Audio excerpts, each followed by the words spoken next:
welcome back to Kino Inferno, episode 3. Yep, it's 3.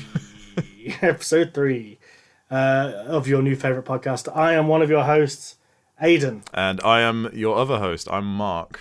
A typically chaotic intro from us there, Marc. Really pushing that boat out, aren't we? Today on the podcast, we are covering a slightly more spicy topic than we have up until now. Not that our previous episodes haven't been full of spicy takes, of course. We are the Spicy Boys. Hashtag the Spicy Boys.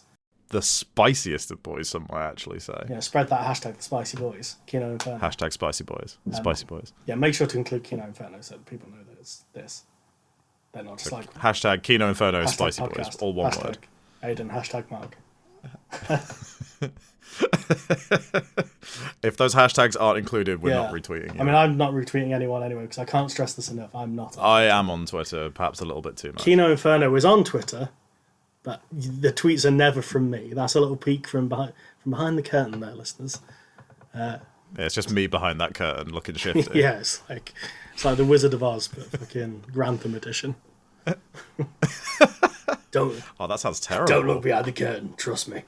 Pay no attention to that man smoking beef behind the curtain.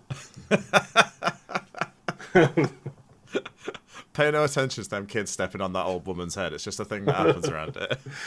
Yes, Grantham, home to Mark Smith, podcaster and What Culture contributor, and Margaret Thatcher. Yeah, she was spat out of a vagina in that town. That's very true.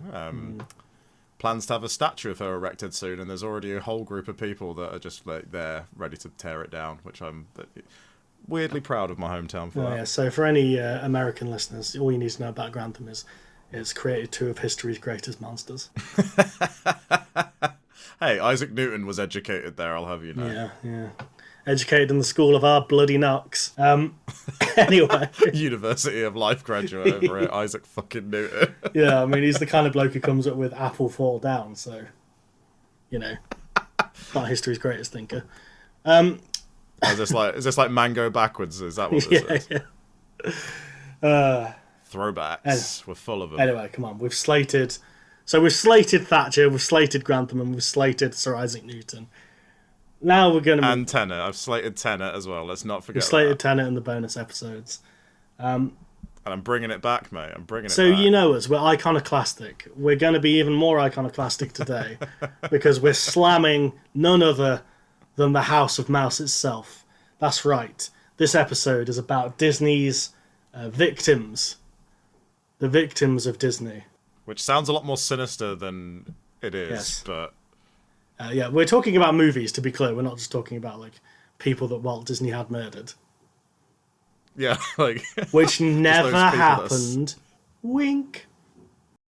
Well, nobody ever dies on Disney property, apparently. Wink. Never declared dead in Disneyland. Wink. Anyway. Allegedly. just under the Pirates of the Caribbean ride, there's just so many dead children. Well, they do have a problem in one of the Disney worlds, right, with the haunted mansion that people keep having their ashes spread there. So like they have to tighten up the security around there because people, goths, I guess, want to have their ashes spread. I didn't know about this. So people just go to Disneyland and with a fucking their ashes all about the place. That's one of the things they look out for when they check your bags and shit at the start. They just go like. Knives, guns. That can't be real. It's real, I'm telling you, look it up. I'm gonna look it up because where's my phone? I need to look this up. Once again, we're resorting to Googling on the pod. Oh no, it's real. Yes, I told you. There's actual articles about the Disney World secretly struggles to prevent tourists from scattering ashes. Yeah, you see? God, man, Disney fans are fucking weird, aren't they? Yes. And hello to the legion of Disney fans that no doubt have clicked on this episode, hoping for some insight into their favourite underappreciated Disney films. So the films that we're bringing today are films that the House of Mouse, in our opinion, and in the opinion of the cult audience that they've gathered since their release, kind of discarded. didn't treat properly, did dirty. That's what we mean by the victims of Disney, not the many children buried underneath the Pirates of the Caribbean ride. Allegedly. The many, many dead children. Allegedly. Wink. Alleged dead children. Disney are very litigious. We should watch what we say. Getting sued for alleging those dead children that are buried under the ride. Well, funnily enough, this discussion of dead children does lead us straight into the first film that we're supposed to talk about. Yeah, so this is Marc's choice. This is my choice. So I've chosen Hocus Pocus.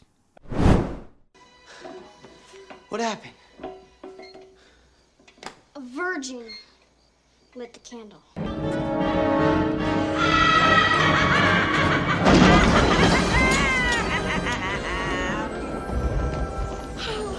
We're home. Oh, sweet revenge. Do you see, sisters? My curse worked perfectly. No, that's because thou art perfect.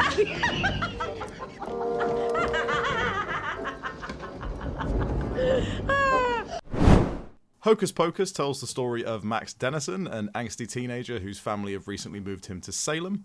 Upon trying to impress a girl he's taken a shine to, Max accidentally resurrects the Sanderson sisters, a trio of witches who seek to suck the life force out of children so that they can remain young and beautiful forever. Aided by his crush Allison, his younger sister Danny, and a talking cat named Thackeray Binks, Max has to try and stop the Sanderson sisters before they can suck the life out of all the children in Salem. Thackeray fucking Binks.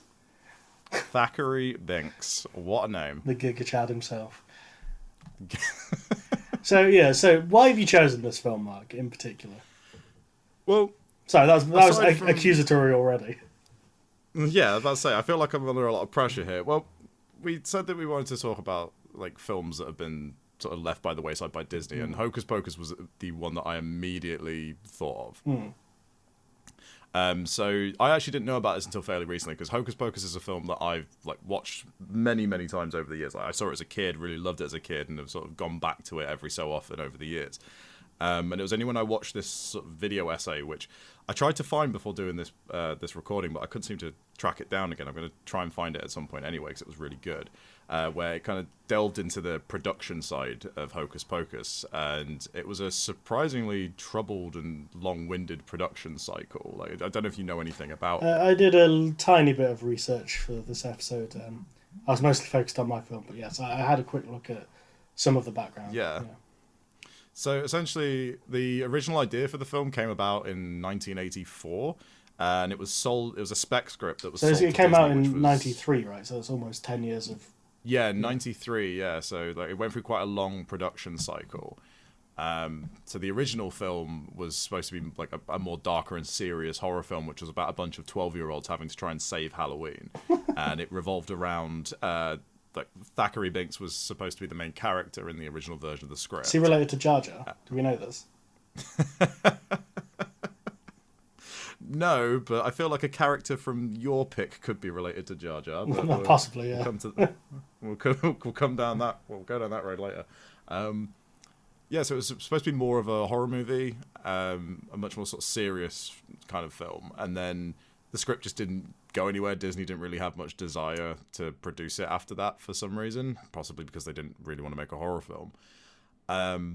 So eventually Mick Garris was brought in to do rewrites, and he added a lot of the humour to the movie and tried to lighten it up a little bit, and still it didn't go anywhere. And it was only when somehow the script ended up being given to Bette Midler and she read it and wanted to be in it that the project actually went ahead. This film wouldn't have been made if Bette Midler never saw the script. Yes. And so the movie went into production, but even then, Disney clearly didn't have that much faith in it. It was made, budget was, let me just get my notes. £5 and a ham sandwich. The budget was, which doesn't sound like a small budget, but it was 28 million, which for a Disney movie at that, like a live action Disney movie at that time, that's not exactly a big budget, really. No, that's quite, it's fairly modest. Yeah, it's quite modest, especially when you consider, again, like you got Bette Midler in it, who was like a huge star at that point. There's a lot of sort of like really great sets in this movie. Like the Sanderson sisters' house is like a purpose-built set, and it's a really, really cool set as well. And the costumes are quite a lot there. There's a lot of CGI in this movie as well. Like Binks's face is all CGI when he talks and stuff. Which for 1993, not terrible CGI for a low-budget movie. It's not terrible. It's a little. It's not terrible. It's a little unnerving. Yeah, like when I was a kid, it looked very realistic, but maybe that's from watching it on VHS and stuff. Yes, I don't think this film has done any it, favours by HD. I'll say that. Yeah, watching it now, I was like, oh, that's a bit ropey. But 1993, and this was also the same year that Jurassic Park came out. Similar movie.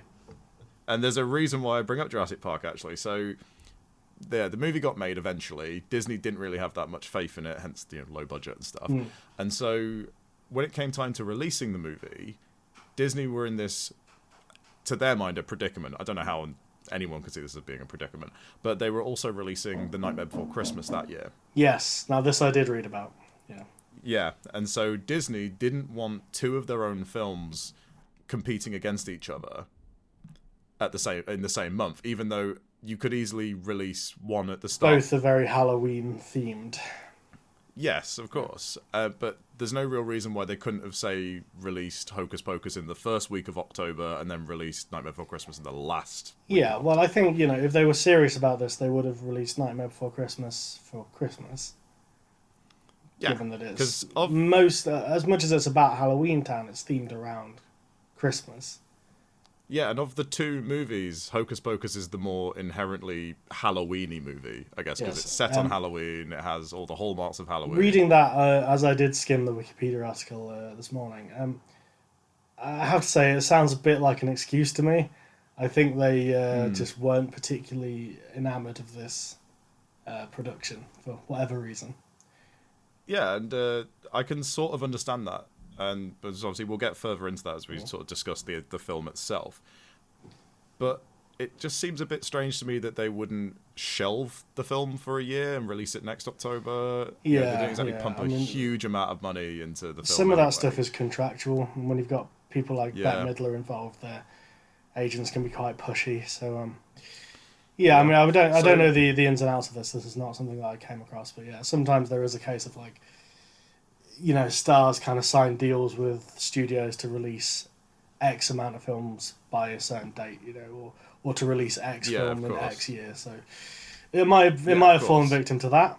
But yeah, they released it in sort of summer, did they not? It was sort of July. Yeah. And this is the reason why I mentioned Jurassic Park, because at that point in time, what was the most successful, biggest movie around at that point? Jurassic Park. It was also released. Yeah, I mean, let's put it this way: like any film that had to go up against Jurassic Park was gonna get killed. Yeah, like there was just no two ways about that. It was also released, I believe, the same week as Free Willy. Oh damn! Free Willy made more money than this movie. Oh damn! Unsurprisingly, but yeah, and it just seems weird to me that they put it out in July because it is a Halloween movie. So releasing it in July doesn't make sense. It does seem like they sent it out to die. Yeah, and Disney's, I don't know who it was at Disney who supposedly said this. I don't know if there's any real proof of it, but their rationale behind releasing it in July was because it's a family-friendly movie, and that's during the summer holidays. They thought it would stand a better chance of making money, which So that sounds like an excuse, doesn't it? Yeah, it's kind of backwards logic, really, isn't it? Because the thing is, the studios know what other studios are going to release, so they knew it was going up against Jurassic Park and Free Willy and all this sort of stuff. So.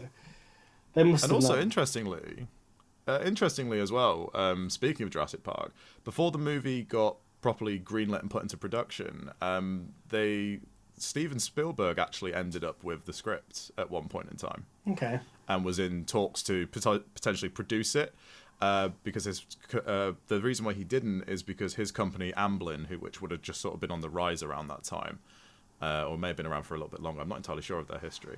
So what happened was that Steven Spielberg saw Disney as being a direct competitor to Amblin, obviously. So he thought there was no point trying to make this movie with Amblin because it would probably get crushed. And, he passed on. So yeah, the long and short of it is just that Disney clearly had zero faith in this movie from the get-go. And Bette Midler's star power was the only thing that got it made. Yeah. And, she's the biggest star in this movie, right? 'Cause, I mean... Sarah Jessica Parker's in it, but I don't know how big she was as a name at this time. She'd been in a few things around that time, but nothing major. She wasn't really much of a household name, because this was obviously prior to Sex and the City, which is the thing that everybody knows her for. Yeah. I mean, she was in a few movies in the 90s and stuff like Mars Attacks. I think Mars Attacks was post Hocus Pocus. Yeah. Well, that's what I'm. think that That's was what like I'm saying. Yeah, like now I Yeah. don't know if it's a retroactive thing that people. Oh, Sarah Jessica Parker's in this. Because the other witch is somebody as well. I can't remember her name, but she's. Oh, Kathy Najimy, who everyone knows from Sister Act. Yes. That's she was in that prior to Hocus Pocus. And Rat Race. Rat Race. I'm so glad that you know her from Rat Race as well, because I really, really like Rat Race. No, I've I rewatched don't that think recently. I've seen Sister Act, but I've definitely seen Rat Race. Rat Race, I think, is it's very old fashioned, but I think that's why it works. I would say I watched that recently. My housemate had never seen it, and we were just scrolling through Prime one night, and I was like, "Oh, Rat Race is on here," so we just stuck it on, and it was a joy to go back to that one. So, have you got any more biographical details to share about Hocus Pocus?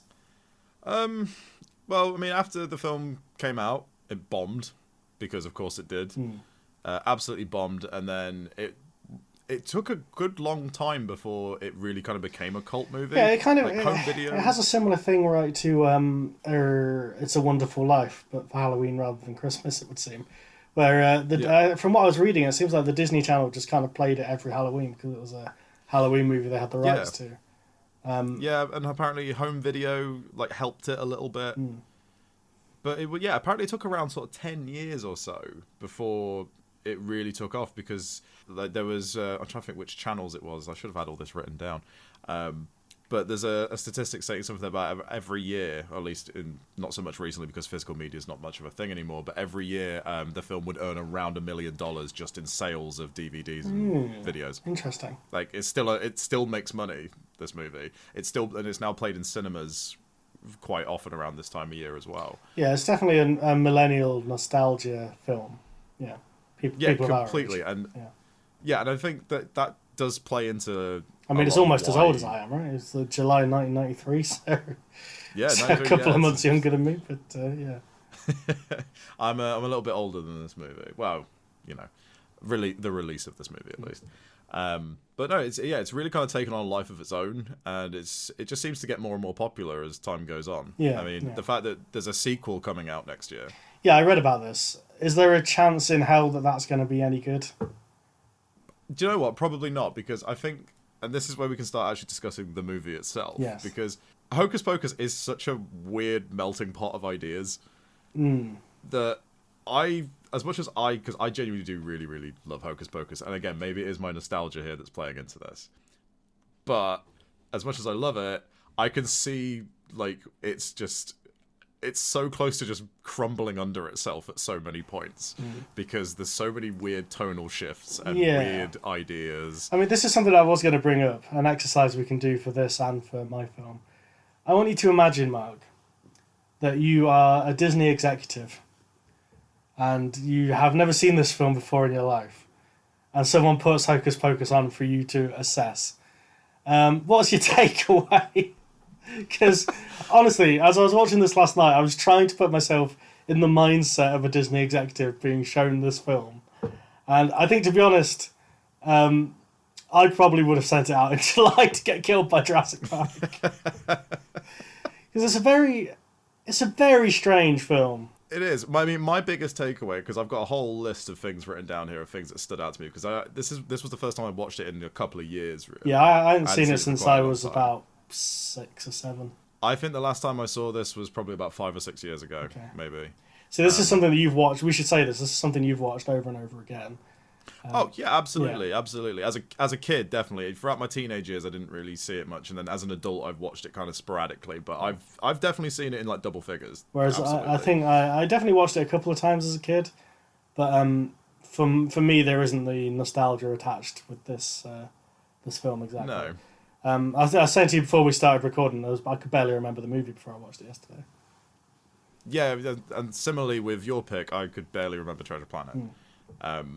But my biggest takeaway, because I'm looking through like my list of things here and all these things that I've written down, I think my biggest one is Sarah Jessica Parker's character, Sarah. She's far too horny for this kind of movie. Like, Well, I mean, look, we've got so we inappropriate. we can get into the review section now, I suppose, as we've done the history, the context. I've kicked down the horny door and we're storming straight in. Okay. You know, you did. I want to say you did a good job there of summing up the the context for Hocus Pocus. But yeah, I kind of want to say, if we're talking about this movie, assessing it as we do with most other films that we've covered, right? Let's get into the nitty gritty. Yes, you bring up Sarah Jessica Parker's character, who's just called Sarah, right? Like that's the... Yes, Sarah. So she plays Sarah Sanderson. Okay. Yes, she was one of the many points in this movie that I couldn't quite understand what they were trying to do with. Because you're right, she's an incredibly horny character, but she's also stupid to the point of having the mind of a child. And I didn't really know what I was supposed to take from this. Because there's several points where she's coming onto the teenage protagonist, but also the other witches treat her like she's a simpleton. But also, like, it's an established character trait that she is she's a seductress, right? Like, that's kind of her thing. Yeah. So they even mentioned, there's a character in this, a zombie, called Billy, played by Doug Jones, who is great. Who is great. Doug Jones, that is. Billy is a non-entity in this film. He's risen from the dead to pursue the children at one point. And the talking cat, Binks. What's he called? His name is Binks. Thackeray Binks. He says... Thackeray Binks. Thackeray Binks. Oh, put your Thackeray Binks away.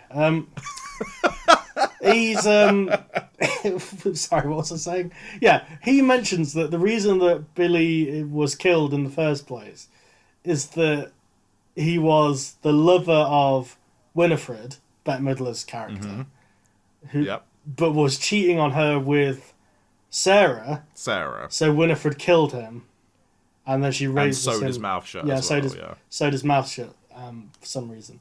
And this is kind of what I want to talk about with the tone of this movie, is what is happening here. Because on the one hand, you've got shit like this going on, a guy getting his mouth sewn shut and getting killed and then resurrected as an undead zombie.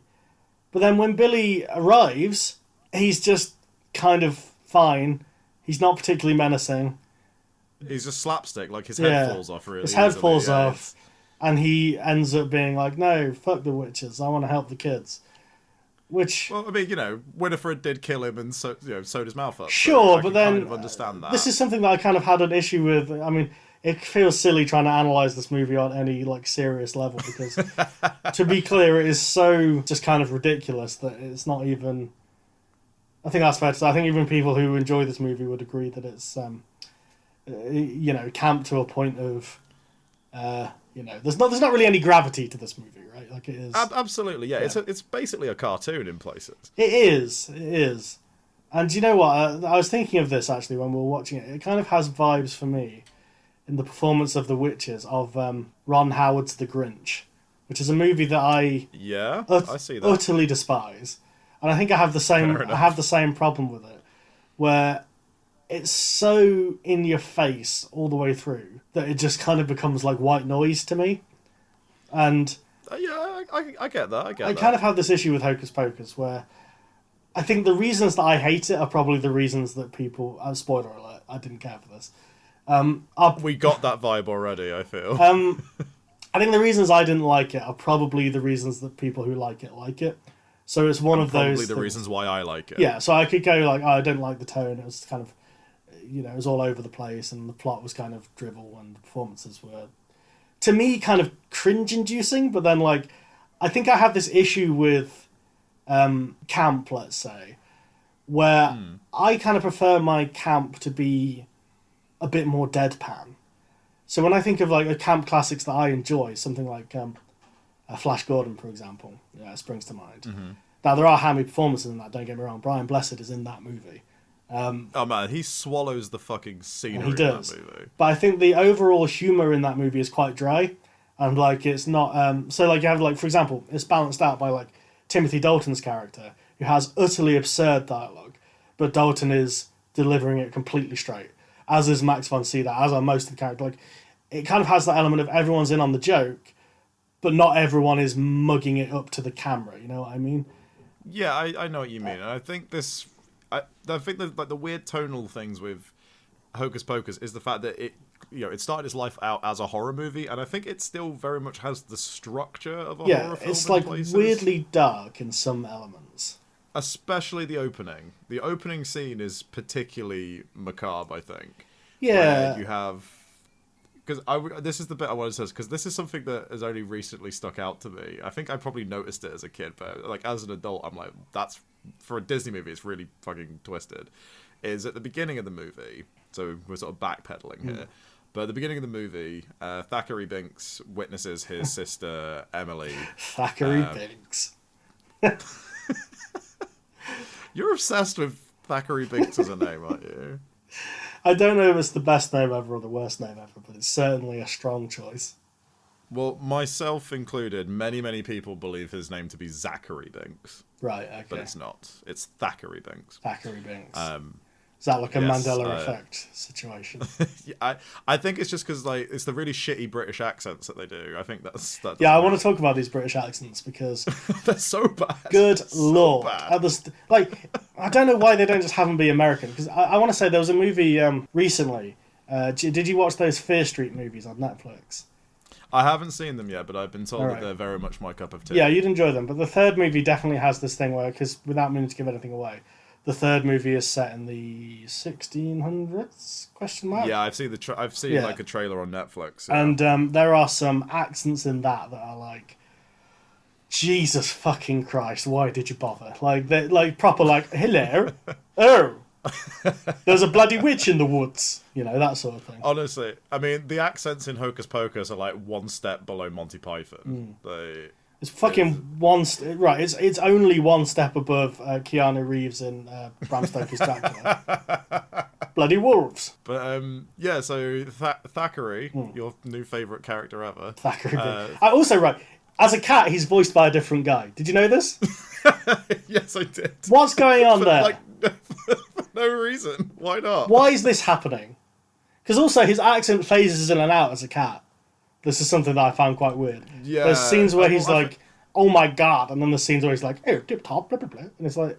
Well, I suppose, isn't that supposed to be the side effect of the fact that, like, he's 300 years old and he's lived around humans and stuff? But he hasn't lived around humans because he's been in the house the whole time. He's been around them. He's been in the house the whole time. He's been guarding the house the whole time. Anyway, we're getting ahead of ourselves and the story of Thackeray Binks. Fucking Thackeray Binks. Compelling protagonist, Thackeray Binks. He's more compelling than the fucking main kid, anyway, I'll say that. Yeah, well, that's the thing. Like, ultimately, this movie, the reason why you watch it is not for Max or Allison. Or, I mean, like, Danny, I think, of the three sort of protagonists, Danny's probably the most enduring one, even though she's a little bitch a lot of the time. young Thora Birch, yes. Yeah. I think, because she plays a very believable, bratty little sister. Yeah, yeah. And I think, she's one of the more endearing characters in the movie. But the main reason you watch this movie is for the Sanderson sisters. They are the centerpiece of the movie. Yeah, and we'll get to them. But you were talking about the opening scene. The opening, yes, because you got sidetracked by your love and disgust of Thackeray Binks. So Thackeray sees his younger sister Emily, who's just been lured by Sarah because Sarah has that siren song, sound, like the lullaby kind of thing that she sings. Yeah. And so the Sanderson sisters at the start of the movie are really old and decrepit looking, and they use a potion that Winifred makes, which allows them to suck the life force out of Emily so they can become young and beautiful again. And that's pretty dark as it is. Yeah, now this is right. This is a scene that I did actually. I'm glad you brought this up because this is a scene that I did have in my notes where I was kind of. This sums up my issue with the movie. Right, is that this is the setup for this scene. You have the little girl who's just been abducted. The brother's on the way to save her. He fails, of course, as we know. Thackeray, this is. The witches are draining her of her life essence, I suppose. Kind of like the Skeksis, I guess, is the idea. But very Doctor Sleep as well. Yeah, but okay, but then this is kind of the issue with the scene. It's like, that's quite a dark setup. It could be a nice, tense scene. But then you have these three witches going... like just making stupid noises, and it's like, what are we doing here, guys? Like, are we trying to set up an atmosphere, or are we just being like, nothing matters, don't worry about it? Because if we're doing nothing matters, don't worry about it, why is it so fucking dark? Like, why are kids getting killed and all this kind of stuff? Like, But do you know what? I can't quite fully explain, but I just think the sort of clashing of those two things it works. For Yeah, me. again, this is the problem. Is no matter what I say about it, you're going to be like, "But that's why it's good, though." And like I appreciate that, but I'm voicing my thoughts on the issue. I think it's. For me, I think one of the things about this movie, I would compare it to a lot of these movies, especially because it came out around that time, and a lot of the humour is quite similar. It really reminds me of films like Addams Family Values, Death Becomes Her. Yes, I'm glad you brought those up. kinds I'm of glad movies. you brought up Addams Family in general, because it came out at the same sort of time as the first. Yeah, around the same time. Yeah, well, not the first Addams Family iteration, but the first Barry Sonnenfeld movie. And actually, this is something that I wanted to flag up, because I think the key problem with Hocus Pocus for me watching it is that this is unfilmed Kenny Ortega, and his directorial style seems to broadly be set up a camera and let the three witches scream at each other, which I gather is entertaining for some people, but I'm glad you brought up Addams Family, because I was saying this as we were watching it to my partner. What this film needed, I think, to make it work for me is a director like Barry Sonnenfeld who can kind of lean into the exaggerated style with the camera work as well, and kind of, because he brings you into both those Addams Family movies, he brings you into it with this kind of exaggerated cartoonish style, and he does very flamboyant camera work and kind of whip pans and crash zooms and all this sort of stuff. So it shows you what the tone is trying to be.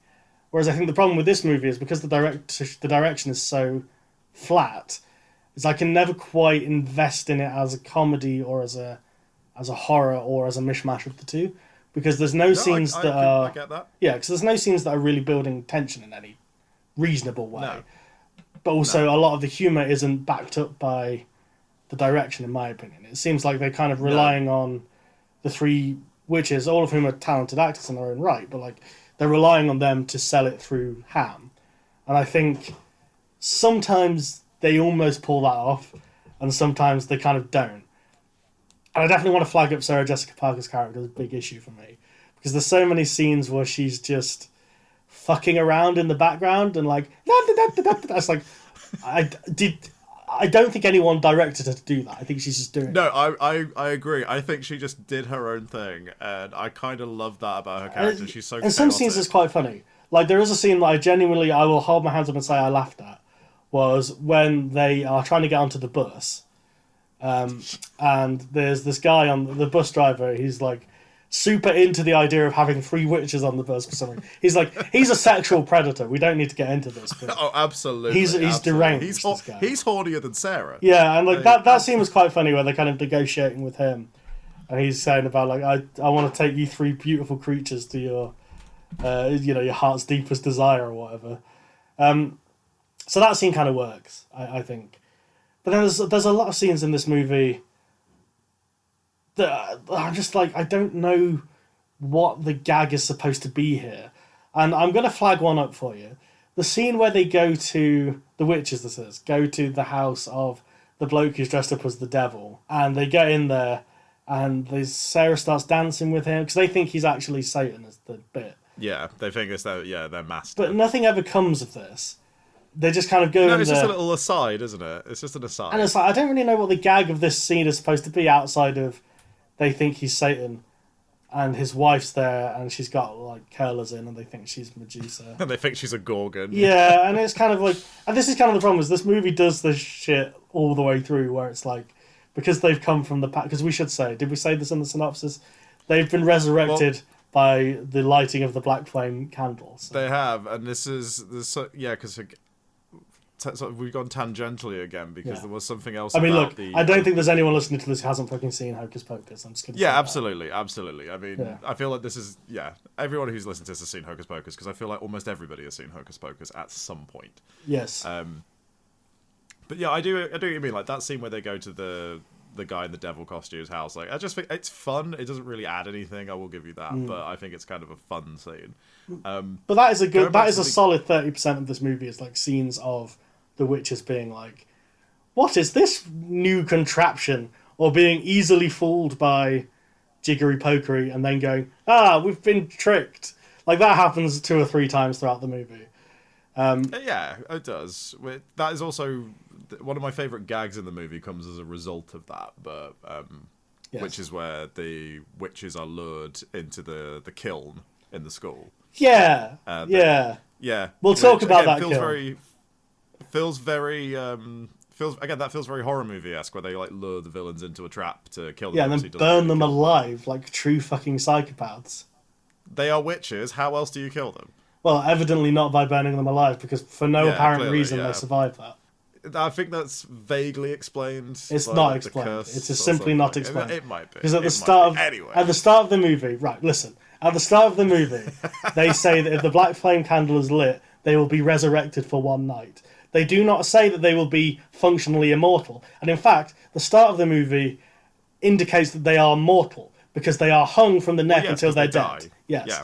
So there is nothing Yeah. up until the point where they get thrown into a kiln and burned alive, and then just don't die. There's nothing to indicate that they can't be killed by conventional weapons. And they seem to believe that they can die in that situation as well. That's the thing. They seem that they're like, oh shit, we're fucked, and then they're just not. I have no explanation for that. I will say I quite like the It's idea of camp. like the plume of smoke coming out of the chimney and then retracting Yeah. back in. That's kind of cool, No, but yeah, I don't. For me, it's the gag that comes after it. I don't know why I find it so funny. Where they lure them into the kiln by playing a cassette, which is like a learn French cassette, and then that's how they lure them in there and trap them. But then it's when the witches come out of the kiln and Winifred's line is, "I want my book," and then she just looks around and just says it again in French. I just think that's a really great little gag. I like that one a lot. But no, it's funny you mentioned the scene about the witches being hung, because this is something that's stuck out to me in recent. Before the When I saw this goblin movie has as a to get kid- involved, we've both made this mistake. The witches were hanged; they were not hung. Yes. Yes. That scene. Just witches with massive cocks. Better movie. No, that scene where they get lynched at the beginning. When I saw this movie originally as a kid, it was on TV, and I believe we then had a VHS of it, which was taped off of TV. That scene was not in it. It's not in the TV version. Really? Yeah. So for years, I didn't know that scene existed, because in the TV version, when they turn Thackeray into the cat, it then just overlays the narration and fades out to the school where the Right. teacher is telling the story of the Sanderson sisters, and then obviously she immediately says they were hanged. That's interesting. That's a crazy scene in I- the school, by the way. Where what class are they in? Where she's just teaching them witch lore for one thing. It's Halloween. For another thing, it's really fucking weird how they introduced the main kid. What's the main kid called? Max Dennison. Yes, he did say. Max Dennison. So Max Dennison's moved from California to Salem, and everyone treats him like he's a massive cunt because he doesn't believe in witches. But he also comes across as a massive cunt, let's face it. He does, and I want to get into Max Dennison because he is our protagonist, and we've not spoken about him at all up until this point. Because He's a non-entity. yeah, exactly. It's all about the Sanderson sisters. But he's also a psychopath in the making, right? Because one of the first things we see in this movie is the quite distressing sight of him. Well, first of all, actually, we should say up. He meets the girl Alison in class, who will become the love interest for him. And this is one of those weird things. Recently, me and my partner watched Malcolm in the Middle, and we were saying like some of the later seasons are a bit weird because the main lads still look about 12, but all the girls they're cracking onto look about 30. And maybe this is just something that was going on in the 90s because the same is true in Hocus Pocus. But I did look it up, and there's only a year's difference between the two actors, so make of that what you will. But anyway, the point being this: he makes an ass of himself in class because he's like, it's just a story. There's no such thing as witches. And then Alison's like, fuck you, there is such a thing as witches, you cunt. And then everyone in class agrees with her enthusiastically.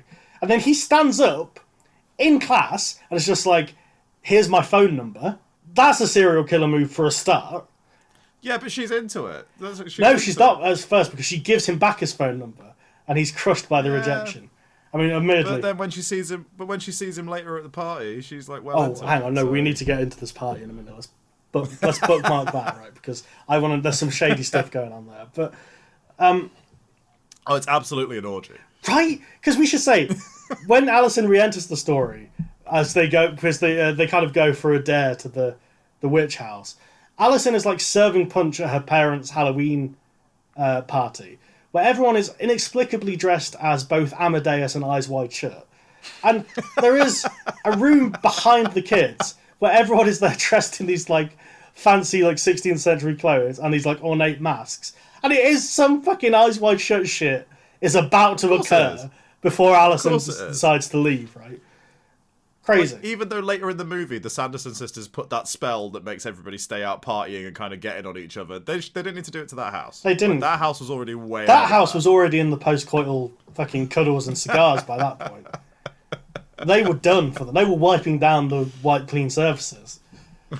But anyway, yeah. So Max is a fucking lunatic. Anyway, because we cut to him right, and his sister's weird as shit as well. Because we do cut to them later on. I know exactly what bit you're going to talk. And Max is humping his pillow, being like, literally, "Oh, Alison, I want to fucking up you." And his 8-year-old sister is just watching, fucking peeping ass from the cupboard. And this is apparently a normal enough incursion upon his privacy that he barely registers it, right? He's mostly annoyed that she wants him to go fucking trick-or-treating with him. Yeah, he just wants to fuck his pillow. Like, well, he doesn't want to take his sister out. I mean, we were all young men once. But... yeah, we've all fucked a pillow. Well, speak for yourself. But, Oh. Well, yours was probably 2 sofa cushions, knowing you. I don't know what that's supposed to be. There's a mental image there, and I think some of our viewers are going to get it, and the other people are going to be like, "What the fuck is Mark talking about?" At any rate, back to the dry humping and the peeping Tom sister. Yeah, and then his sister, like, to mock him, but it's a fucking weirdly acted scene. She's like rolling around on the bed, being like, "Oh, Alison, oh, kiss me, I'm Alison," and it's like, what the hell is going on? What happened? I feel like... What happened in California that necessitated them to move to Salem? Because I'm going to tell you something. It was nothing good. All right. There was probably like another sibling that we don't talk about anymore. Oh, there's another sibling who's also the son of this guy. So what you're saying is Max is the true villain of Hocus Pocus. The Sanderson sisters are just trying to, eat children and just get by. Well, I think everyone's a villain. That's the thing. Because I also want to talk about Thackeray Binks. I want to address the elephant in the room. Thackeray Binks is a paedophile ghost. Right, okay. How are you making this connection? I think my statement stands for itself. No. You can't David Lynch your way out of this. You can't just say that and right. go, no, I won't explain okay, so, it. No, I need context as to why Thackeray is supposedly a nonce. Mate, he's chirping onto an 8-year-old girl the entire movie. He's not chirping. He's chirping. No, their relationship is kind of fucked pure. anyway. He is pure chirping. Right, listen, because at the end of the movie, when the fucking cat dies, by the way, and the spirit, more than once in the movie. Yeah, he gets run over as well, which was pretty funny. But that scene's great. That scene is great. Yeah, I won't lie, that scene was pretty hilarious. But Thackeray Binks, paedophile ghost, when he returns to right. First of all, no, I don't know. No. First of all, his relationship with his little sister is fucking bizarre. Because at the start, it's like, oh, he's just going to save his sister from some witches, that's fine. But then when you see them as spirits later on, she's like, Thackeray, I've been waiting for you for hundreds of years. Ooh, and it's like, it's a weirdly sexual vibe. And then also... I think that's just because the whole movie kind of has that. Well, this is the problem. It's a dirty film for dirty people. It's filth, isn't it? It's literal filth. But also, he fucking, like, leans in for a kiss on Max Dennison's sister, Thora Birch's character. He like smooches her before he kisses her on the cheek, but it's like the way it's framed is very fucking weird. Like if it was a hug, that'd be fine. Like it wouldn't be. It was just like see you around. But I mean to be fair, the lad was alive in the 1600s. The standards were different. It was a very different time. It was a paedophilic time apparently. So there's your main cast of characters: a serial killer waiting in the wings, who has a vague incestuous relationship with his 8-year-old sister. A paedophile ghost who now inhabits the form of a cat. And 3 drag queens. 3 drag queens and a 30-year-old, 17-year-old girl whose parents are into some Eyes Wide Shut nonsense. And clearly you've just described what to many people's mind would be a fantastic movie, and to my mind included. Like, don't get me wrong, Hocus Pocus, it's kind of a hot mess, but I enjoy it so much. I think it's really funny. I just think it's a really just solid 90 minutes of entertainment to me. And is it really only 90 minutes? It felt so long when I was watching it last night. I think it's very well paced, unlike something else. No. You can't be talking to me about good pacing and fucking Hocus Pocus, my man. This is a movie. This is a movie that not only includes... a movie, yes. It's certainly a movie. Like, that is undeniable. This movie finds time for pretty much every potential scenario where the witches can be like, ooh, modern things. I mean, these witches are baffled by the concept of a road at one point. Yes, that's true. They think it's like a river or something. They're like, oh, a black river? And it's like, okay, maybe they've not seen tarmac before, but, like, they know what a fucking road is, surely. Like, what... Well, like, Winifred does figure that out. Like, you know, she does figure it out. Yeah, but I have to put up with 30 seconds of them screaming, a black river, beforehand. And this is the problem, like, the witches repeat everything they say 70,000 times a second. I think a genuine criticism, that's not just me bitching about this movie you made me watch, I think one of the problems is the witches don't have distinct enough characters, right? Like, oh, no, I disagree. I think they're very distinct from one another. I don't think they are, though, because there's Winifred and then there's the two idiots. And basically, the only characteristics the two idiots have that aren't shared between each other is one of them's quote-unquote the hot one, and one of them's quote-unquote the one that can smell children. So I kind of... They all play their roles. Winifred is like the lead witch. She's the one that can brew the potion. She's the one that can do magic quite easily. Mary is the one who like sniffs the children out. That's her thing. She's kind of like like the general dog's body, I guess. And then Sarah is the siren. I feel that Mary is a complete non-entity in this film. And there's no disrespect to the actress, but... Yeah, she definitely doesn't get as much to do as what Bette Midler and Sarah Jessica Parker do. She mostly just kind of gurns in the background. She does, and she does get that really really weird bit where she has to fly on a vacuum cleaner that she just slams straight into her fucking pussy at one point. Yeah, that is... It's just so weird. That's a weird scene. Because they make a big deal... Well, this is the thing, they make a big deal about there's a point where they lose their broomsticks. And they make a big deal out of that. But then apparently they can use any household appliance to fly with. So what's... Yeah. I also just... I can't ever get over the fact that the scene where they lose their broomsticks, those three little girls just fucking steal them. Just straight up. It's like, oh, cool, shit, let's take the... Like, I never understood that. Yeah, I don't really get what's going on there. This movie also, speaking of the pacing, it finds time for Bulk and Skull from the Power Rangers to be in it. As I like to call them, 90s Seth Rogen and James Franco. Yeah, right. And because the dude with the long hair, I honestly, like, I think you could probably convince people that that's James Franco. Yeah, he looks a bit like James Franco, I'll say that. I was kind of weirded out by the fact he looks exactly like a guy who went to my school who also dressed like that. Is it the same guy? Well, it might be.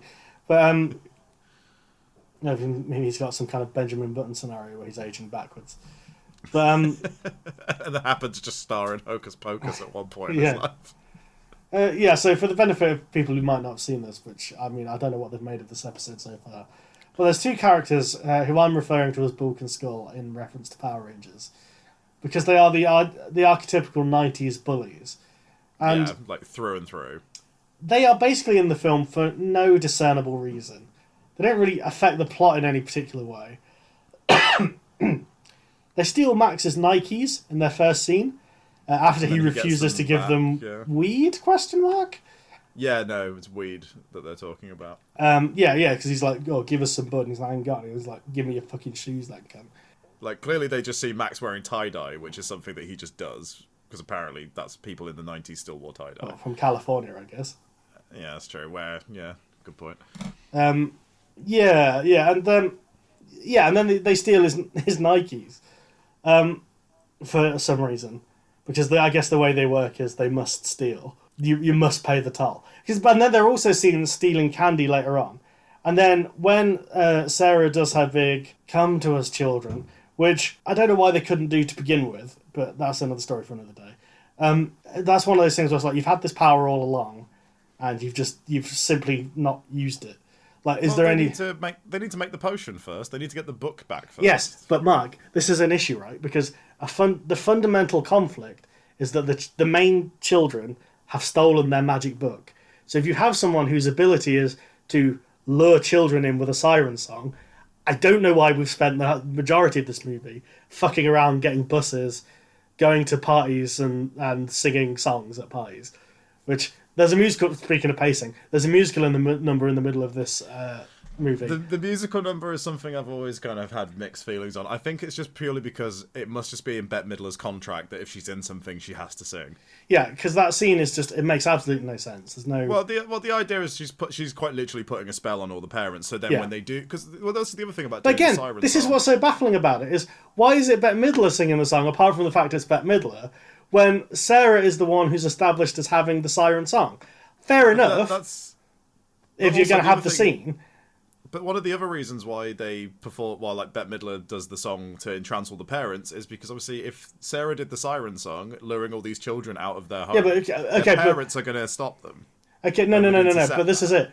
If Sarah has just mind control powers through does it only work on children, or I think that's the intent, because the song literally says, "Oh, come, little children." Yeah, okay, but to my mind, it's like, well, maybe that's just one song she knows, but like. I'm just saying, it feels like Bette Midler is deliberately overshadowing the other two at all times. Well, because she's the leader, and also it's Bette Midler. Like, she was the most famous person in this movie, and I think she's really quite good in this movie because she's clearly having fun. Strongly disagree. I mean, they're all clearly having fun, but I don't know that I would say any of the performances from The Witches are particularly strong. It's entertaining in that sense of you can see that they're. I mean, to be fair as well, I don't necessarily think it's the actress's fault. I think there's, like, as I've said, I don't think there's much on the page for them to play apart from cackling witch for the most part, or horny witch. I mean, like, going by like what I was talking about earlier, like this script clearly went through multiple rewrites. And, it was a troubled production, but I think what has come out of it, for me personally, what has come out of it is just a really quite entertaining, really silly, really quite adult themed movie as well. I think the thing for me that I just can't get past, all of this would be forgivable, I think, if this movie was delivered with any sense of panache on a directorial sense. Yeah, and again, I mean, like, the director they got for it... He's a company man, Kenny Ortega. Yeah, he's worked for Disney, so like... He does Disney Channel movies, yeah. Yeah, he's been given this job, and I feel like, yeah, like you said, it would have benefited from having a director who has a lot more sort of flair visually, because, like, there's little, like... flourishes here and there, like one scene I really like, and it probably is something that is on the page, is that bit where the kids are hiding out behind the lobster restaurant, and there's that chef that just walks out and he just picks up a lobster that he's going to kill and just has this little conversation with it as he just carries it back into the restaurant. I really like that as a little thing. But no, yeah, you're right, it is kind of very flat in its direction, and like the cinematography is a little bit too restrained in places, like that opening scene where they're killed. I would go as far as to say unremarkable. Yeah, like that scene whenever they're in like the Sandersons' house, I feel like that should be a lot more moody. It should look more like fucking Pumpkinhead, you know. Yeah, I think if there was a bit more of a sense of peril to this movie, because I think the problem with it is like one thing that I couldn't, because we've talked about the Addams Family, but one thing I kept thinking about was Lemony Snicket's A Series of Unfortunate Events. Which is a movie I have not seen in a very, very long time. Yeah, I'm not necessarily referencing the movie, but just the book series, I think. Because the movie, I think, has similar problems to what this movie has. Tonal issues. I'm more familiar with the Netflix series these days. Yeah, well, that's a good example as well, where I think that has, for the most part, a decent balance between the absurdity and the camp of it all, and having some actually genuinely quite suspenseful sequences, where they kind of lean into like the sort of film noir homage or the sort of horror movie homage. I think it never loses sight character in that. Yeah, and it never quite loses the sense of humor, but also like it's made clear that the kids' lives are in danger and there is suspense happening. Because I think the problem with this movie is like there's none of that. You never for any moment think that anything bad's going to happen to any of the kids. Really. No, I mean, the closest they get to attempting anything like that is that part at the end where the witches go to Max's house, and there's that like very horror movie-esque scene where Sarah is under the duvet and like jumps out at them, and then like the other two sisters come out of the closet and stuff. Like, that's very standard horror movie. Yeah, and like, I think they focused more stuff like that would have been good. Yeah, and I think that's a good point, because one thing that really struck me when I was watching it last night was this. So you have this sequence where Max lights the black flame candle to be kind of like, oh, it's not real, blah, blah, blah, right? And then, you know, all the sort of lightning crashes and the witches turn up. There's no real scene, and I was expecting this, because I was kind of going, oh, here we go, it's kicking into third gear now. There's no real scene of the witches rising from the dead, which I thought was... come back. Yeah, they're just kind of in the doorway, they're like, hello, and it's like, oh, okay. Because I was kind of expecting some kind of, they rise from the grave, or you know, something a bit more dramatic. Well, probably budget is the reason why. Like they spent all that money building that house and paying Bette Midler. Yeah, maybe. I do feel like maybe again, like due to the script being rewritten so much, I feel like there probably was more ideas and more things that they wanted to do, but they just simply couldn't afford to do it. Yeah. Because I know that like the costume budget was obviously quite high, but they had to cut a lot of corners. I mean, you could have lost Billy entirely and given us a scene of the witches rising from the grave. Yeah, I mean, Billy's entire purpose is that the witches can't touch consecrated ground. Yeah. That's and then that becomes slightly confusing in the climax, where it seems they could touch it for a bit, and then that's how Winifred's defeated, essentially, isn't it? So, and again, that's kind of a that's one of those things where when they introduced that, I know it's a bit of a trope, but I was kind of thinking, is this going to go anywhere? Are they going to do anything creative with it? Because I kept kind of thinking of, do you know, there's the bit in Sleepy Hollow, right?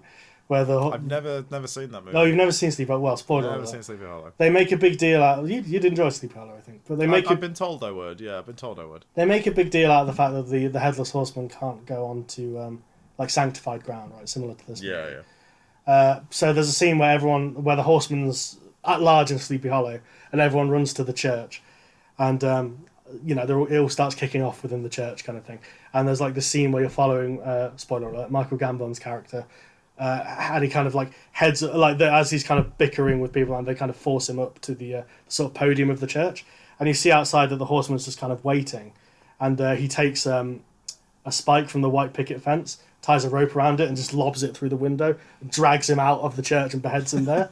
And I always thought that scene has kind of ruined the trope of sanctified ground for me, because they found such a creative way around it.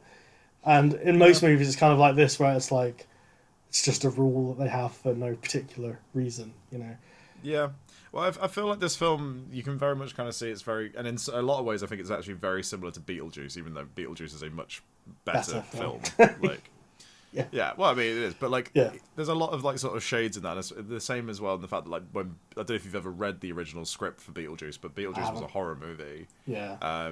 Where, like, Beetlejuice was, like, a winged creature that, like, not only wants to marry Lydia, he wants to do much, much worse things. Yeah, the implications were much more explicit. I know about it. Yeah, like, Beetlejuice was much more of a, like, scary, antagonistic figure than, like, what we know of him in the actual movie. Yeah. And again, I feel like maybe the Sanderson sisters were supposed to be a lot more, you know, a lot scarier and a lot more vicious. Like, you know, they literally eat children.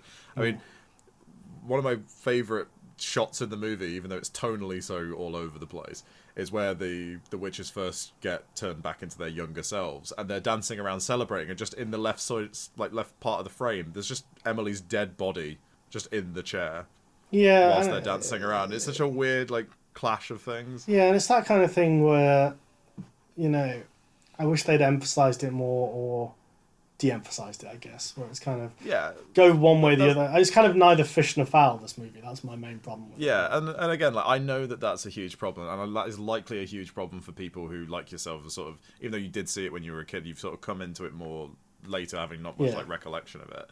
And I can completely understand that is a problem. I think it's interesting we've mentioned Tim Burton, because I think actually this is why I didn't latch onto this as a kid.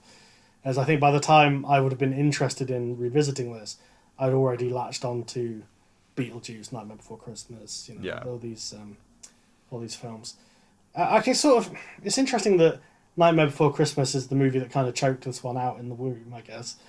Because I don't know if I'd necessarily think of them as being in direct competition. No, they're very different films. Yeah, I think. Well, it's interesting thinking about the legacy of these movies, I guess. Where Nightmare Before Christmas is very much still iconic as well. More in the merchandising sense, I would say. I think Nightmare Before Christmas has endured more through like the visual aspect of it. Yeah, I don't think many people really talk about the movie itself as much as they do Jack Skellington. yeah, that's true. I don't know about that though. The songs are quite well remembered, I think. Yeah, I think that like album where they got loads of like rock and metal Yeah, artists yeah. to do, like that. I think that's part of its enduring appeal. But yeah, You're right. Jack Skellington is kind of he's like a goth Mickey Mouse at this point. Like, his face is just everywhere. Yeah. Yeah, like Jack and Sally are seen as this like huge couple goals thing, even though they barely are in the movie together. That fucking shit Blink-182 song. Yeah, How dare I Miss You is not a shit song. We What are you could be talking like about? Jack and Sally. The bit where Tom DeLonge just really nasally screams "Where are you?" that hits every time. I mean, this is. I'm just going to annoy all our millennial listeners. I don't like Hocus Pocus. Do not care for Blink-182. How do you not love such classes like "I Want to Fuck a Dog in the Ass"? Like how can you not like that? I mean, yeah. Well, how could you not? But no, what I'll say about this movie is, I can see why people have nostalgia attached to it. If you watch this at a young age and you watched it several times, it's got all the hallmarks of a slightly crap VHS classic. I think it's safe to say. It feels like a product of a bygone era for certain. Although Mr. Ortega has actually gone on to direct High School Musical, for example. The Descendants films. Do you know these movies, The Descendants? I mean, they can't all be hits, I guess. Well, High School Musical was a big hit. Bigger than fucking Hocus Pocus. Yeah, true, but... But the point is, the man's made his money making Disney Channel movies, and this... Yeah, absolutely. Although this movie was cinematically released, it definitely has the whiff of Disney Channel about it, I think. Like those kind of... I didn't have the Disney Channel growing up, so this is kind of stuff that I've learned through osmosis, I guess. But it has that, like, live-action Disney Channel vibe to it, where it's made very quickly, very cheaply. The main characters are kids who aren't, like, famous kids. They're just there. Although, actually, I did read... did you know who was going to play Mr. Max Dennison at one point? I do. It was Mr. DiCaprio. Mr. Leonardo DiCaprio, who made the incomprehensible decision to star in What's Eating Gilbert Grape instead. Hey, prior to Hocus Pocus, DiCaprio had been in Critters 3, okay? So, like, he's also been in his fair share of shit. I'm not saying he hasn't, but I'm just saying I think that was probably a wise call on Leo's part. Yeah, I mean... That's the thing, like, I'm not going to sit here and say to you, Hocus Pocus is a great, well-written, beautifully crafted movie. I can't say that, because I can't in all good consciousness say that. I can't say that it's a great movie. Do I have a great time with it? Do I actually kind of love it? Do I think it's funny? Yeah, absolutely, to all three of those things. Okay, but that's not how we rate things on this podcast. On this podcast, we have a binary system with no room for nuance. Is it Kino? We or don't. Is it Going in the Inferno? And I don't need any nuance to express that I will say Hocus Pocus is Kino.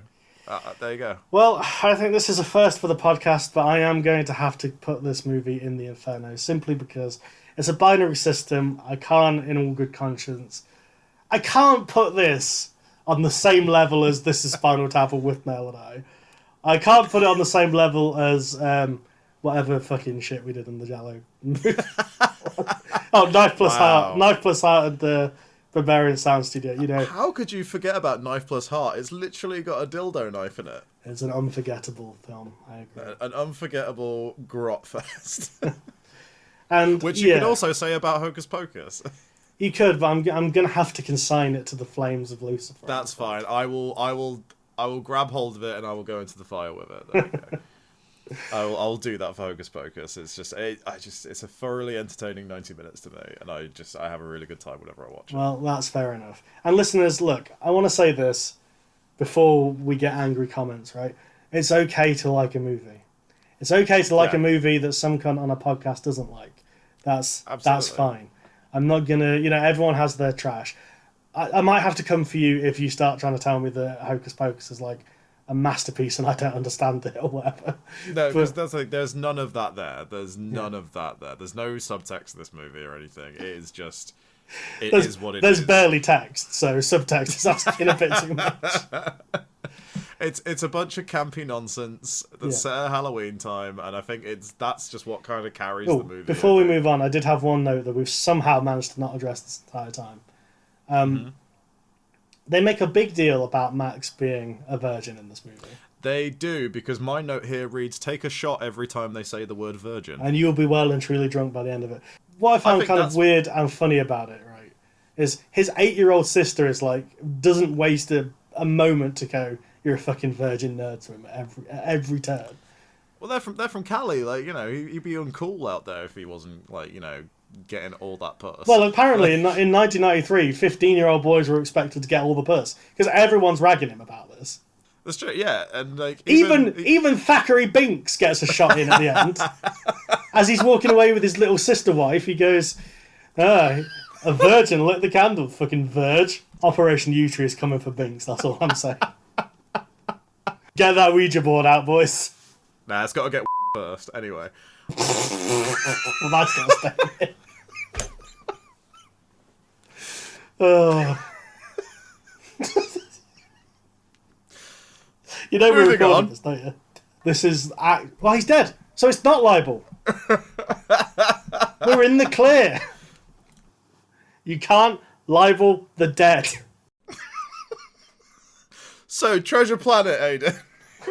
Okay. Would you care to discuss Treasure Planet with me instead of the ins and outs of Operation U-Tree? Probably for the best. Just before I left, I met this old guy who was kind of looking for a cyborg buddy of his. Is that so? Yeah. What was that old salamander's name? Oh yeah, Bones. Billy Bones. Bones? Bones? Can't ring any bells. Must have been a different cyborg. There's a slew of cyborgs roaming this part. Off with you, lad, and watch the launch. There'll be plenty work awaiting for you afterwards.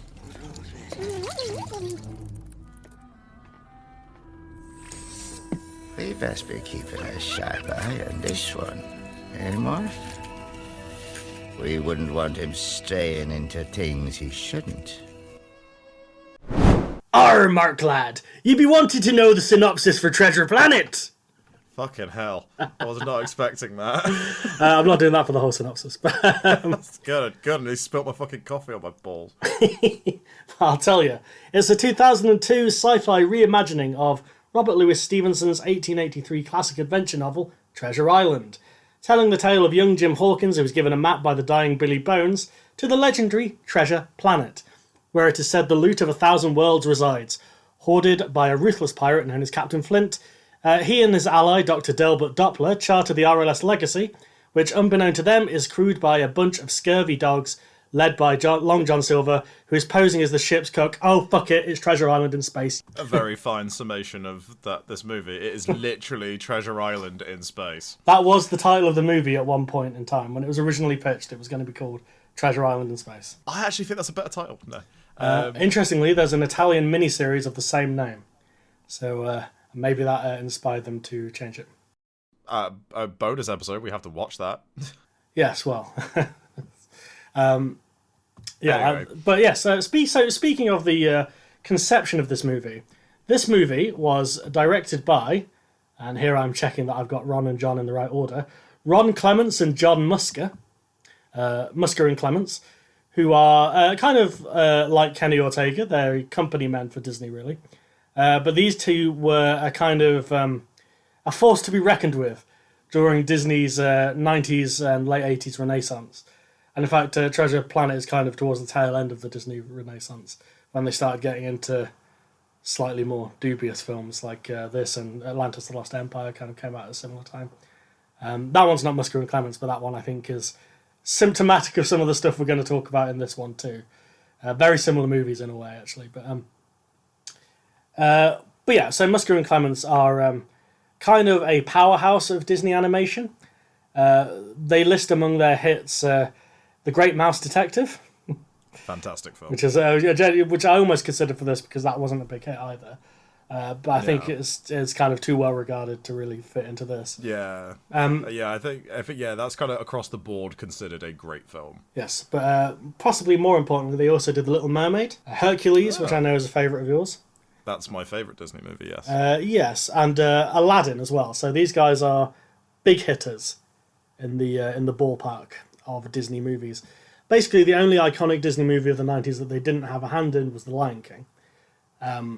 Which I forget who directed that, but it's a similar team. But the reason that Musker and Clements kind of have this position in animation nerds' hearts is that they're kind of the only team from the Disney side of things that kind of stay together. So most Disney movies are directed by, or at this time anyway, were directed by two people. They have two credited directors. I didn't really know that. Yeah, because there's a lot of departments to oversee, I guess. So yeah, it makes sense. So animation is, especially on this scale, is a lengthy process. So there's often two credited directors to each thing. But they're not often kind of auteurs in the way that Musker and Clements are, where they always work together. They always kind of have similar interests. So one of the main things that I would flag up about Musker and Clements is, aside from The Little Mermaid, which is kind of, although it was a massive hit and an iconic Disney movie in its own right, is kind of one that sticks out like a sore thumb in their back catalogue, because the rest of them have one thing in common, which is that they're essentially boys' movies. Now, Disney at this time was mostly focusing on its princess brand, and with some exceptions, like The Lion King is obviously kind of an exception, which becomes a big hit. But what Disney were mostly interested in was kind of, or prior to Musker and Clements' involvement, was kind of attracting the little girl audience, which is what they were trying to move away from in the 80s and 90s, and try and snare in the boy audience, to the Disney brand. So what we have is obviously very male-focused stories in Hercules and Aladdin and The Great Mouse Detective, but also kind of drawing on classic tales, classic tropes. Obviously, we have Sherlock Holmes with The Great Mouse Detective. We have Aladdin, the Arabian Nights, and we have Hercules and Hercules. But then Hercules is an interesting movie, actually, we should talk about, because in a lot of ways it's a very... if we ever go back to Disney movies, we should do Hercules, because there's a lot of interesting Disney lore around that movie we could get into. But yeah, so Musker and Clements, they have an interesting history of Disney. They're seen as hit makers to some degree. Hercules was a bit of a whiff. It wasn't quite as successful as Little Mermaid and Aladdin and these massive iconic movies, right? But it has its place. Makes a decent amount of money. And the thing is, these two guys, Ron and John, they had a little dream in their hearts, Mark. They wanted to make their passion project for the entire time that they'd been working together was Treasure Island in space. And they pitched this movie to Disney pretty much every time they had a meeting with Disney, from what I can tell.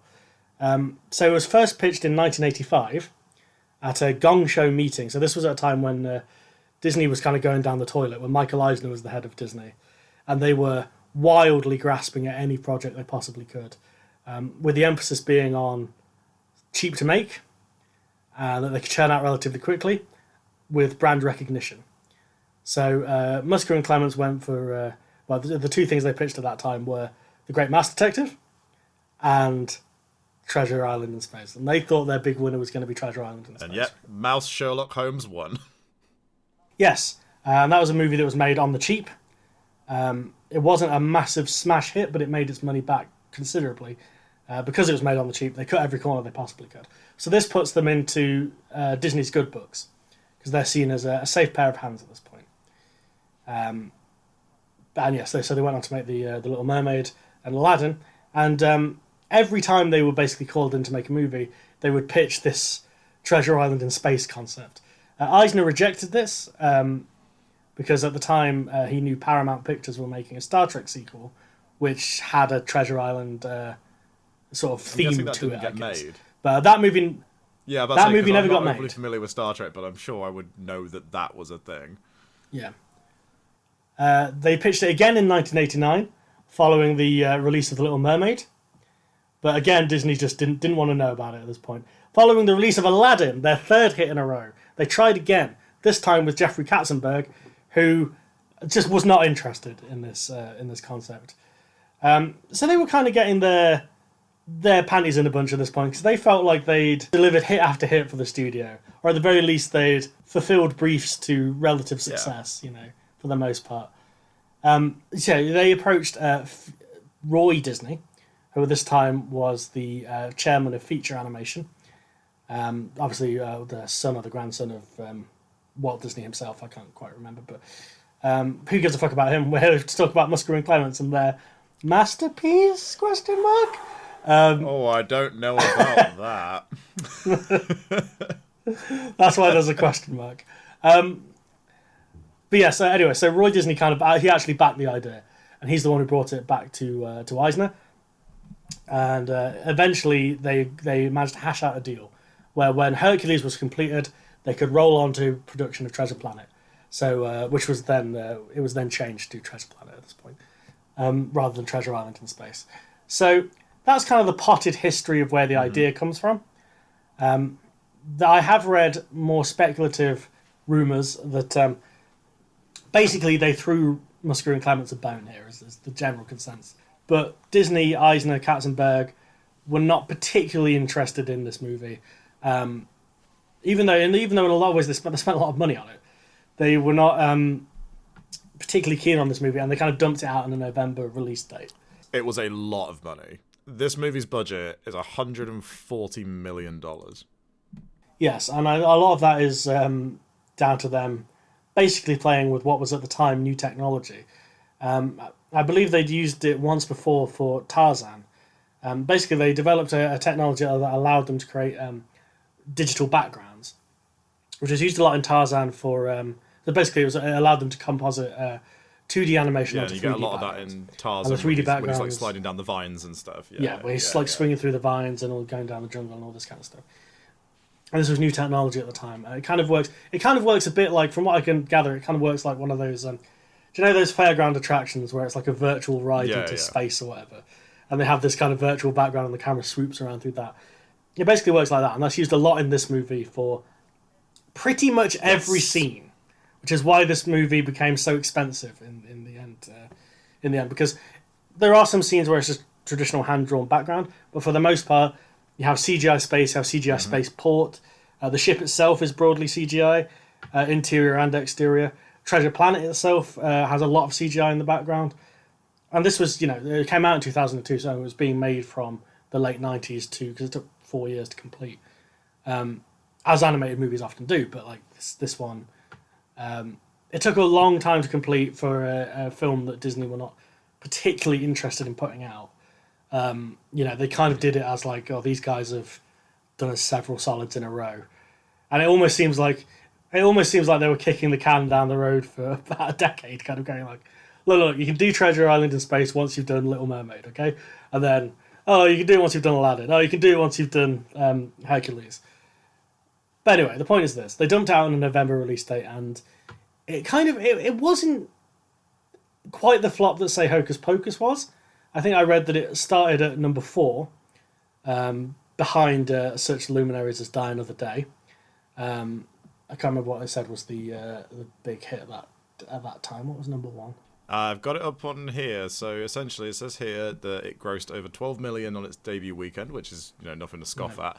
Ranking at 4th place behind Harry Potter and the Chamber of Secrets, Die Another Day, and the Santa Claus. The Santa Claus 2 made more money. Yes, which is not great for your. That's shocking. Well, it's an interesting time for Disney Animation because they were in the transitionary period between 2D animation being the dominant form and 3D animation becoming the dominant form.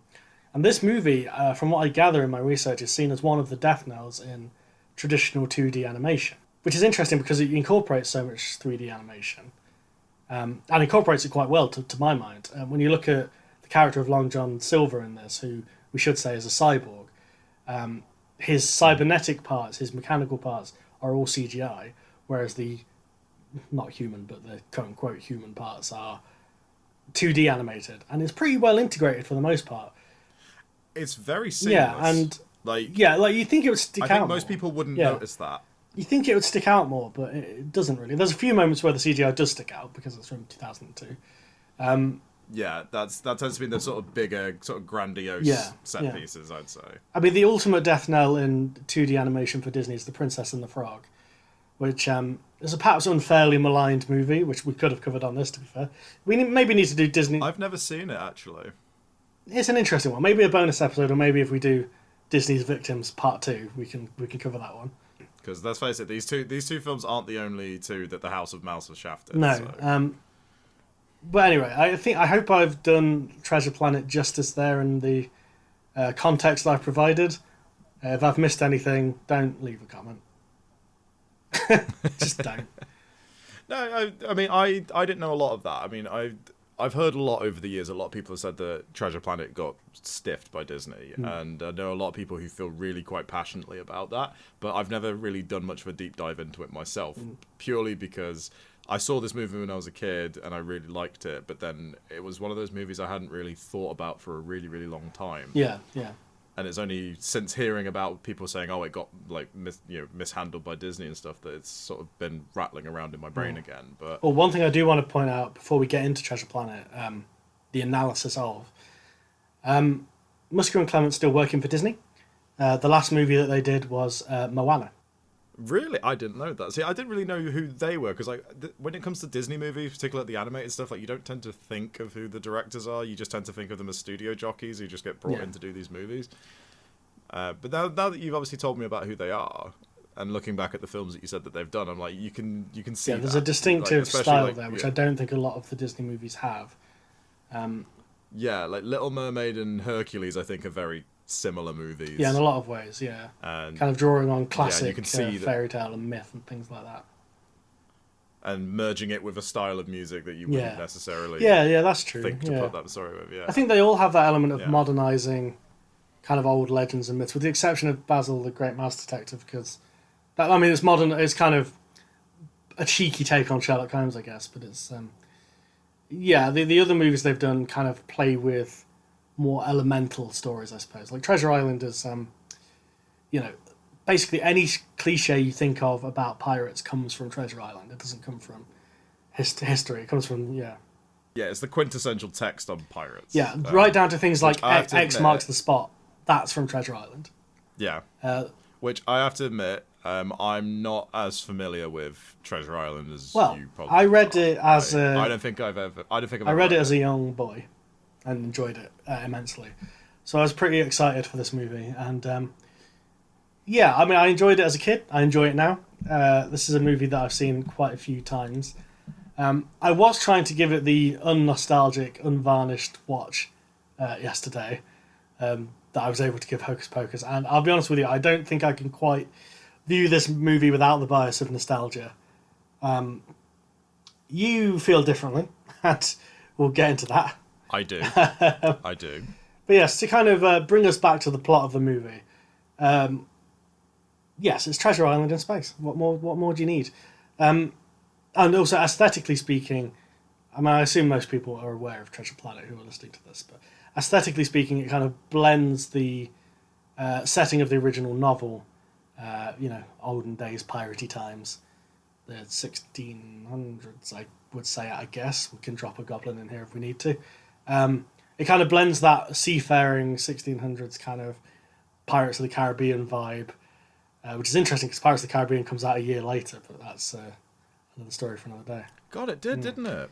I think of those movies as being much further apart. They're not. So clearly, Pirates was in the in the zeitgeist. Yeah.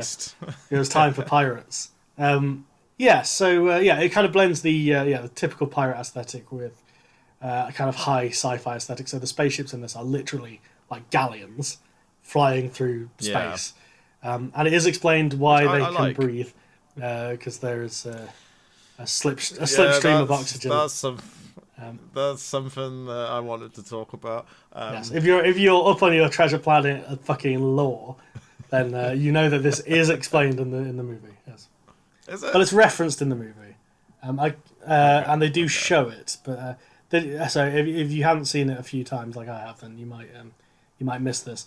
But yes, they do say that they sail through the Ethereum, which is shown to be like a slipstream of oxygen. Yeah. So that's how they get around it. But like gravity still is affected. Yeah, they still need to have artificial gravity and stuff. And yeah, because obviously that plays into it much later. It doesn't make a heap of sense, but it's it's at the end of the day, it's a cartoon. So as I was researching this, I did see that they'd considered giving it a more classic sci-fi look, and they just felt that it didn't work. It killed the romance. Was, I believe, the quote that I saw.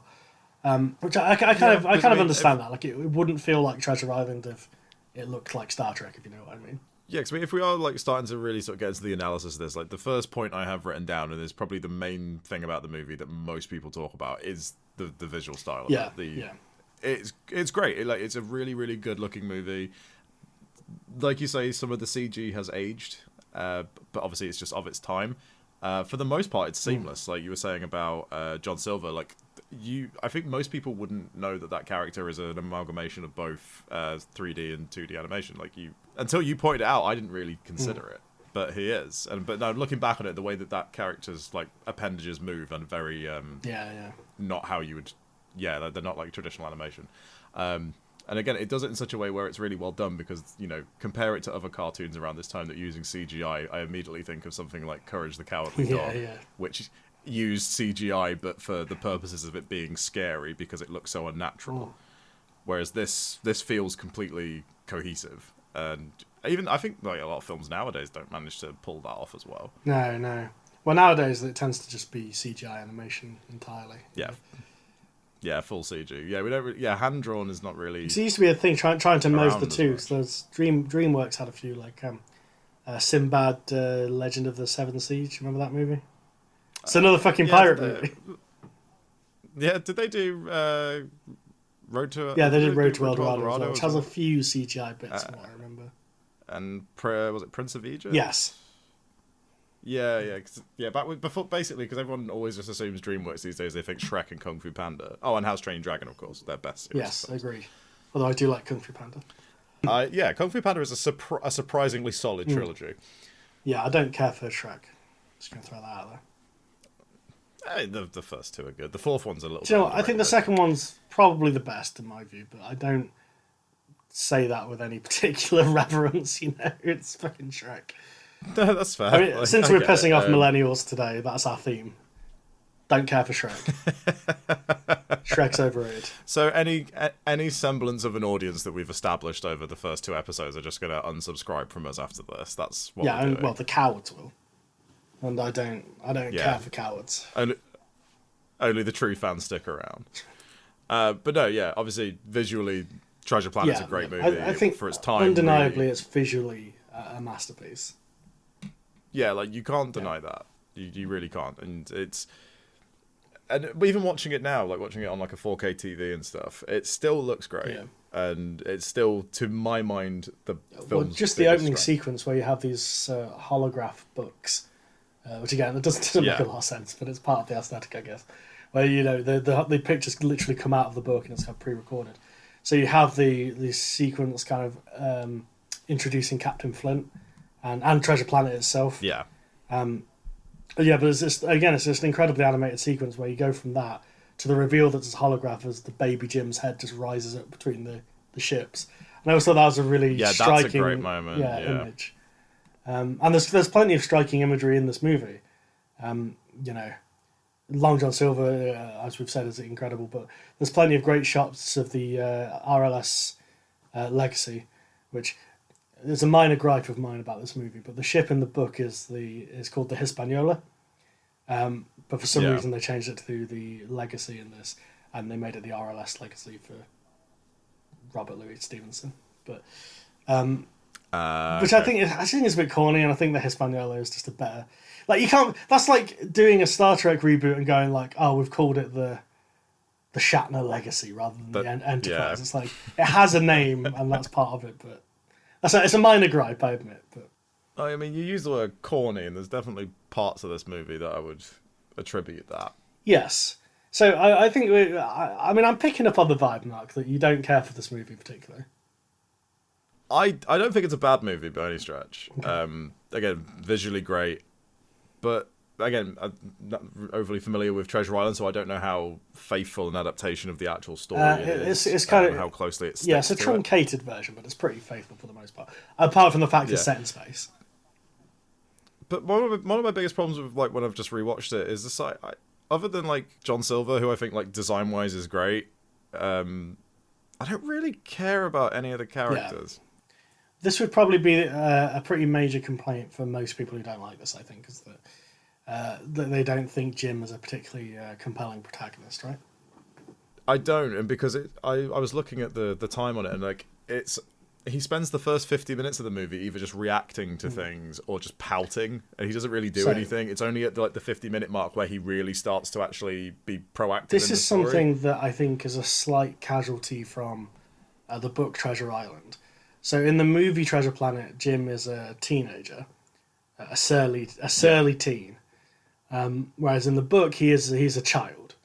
I can't remember how old he is, but he's like 9, 10 sort of age, right? So not a total infant, but like he's a child. So the fact that he's kind of sidelined by the other characters makes more sense, and the fact that he kind of he's reactive and doesn't really do anything until the last act kind of makes more sense in that regard. Because he's supposed to be an audience surrogate, right? That's kind of the idea.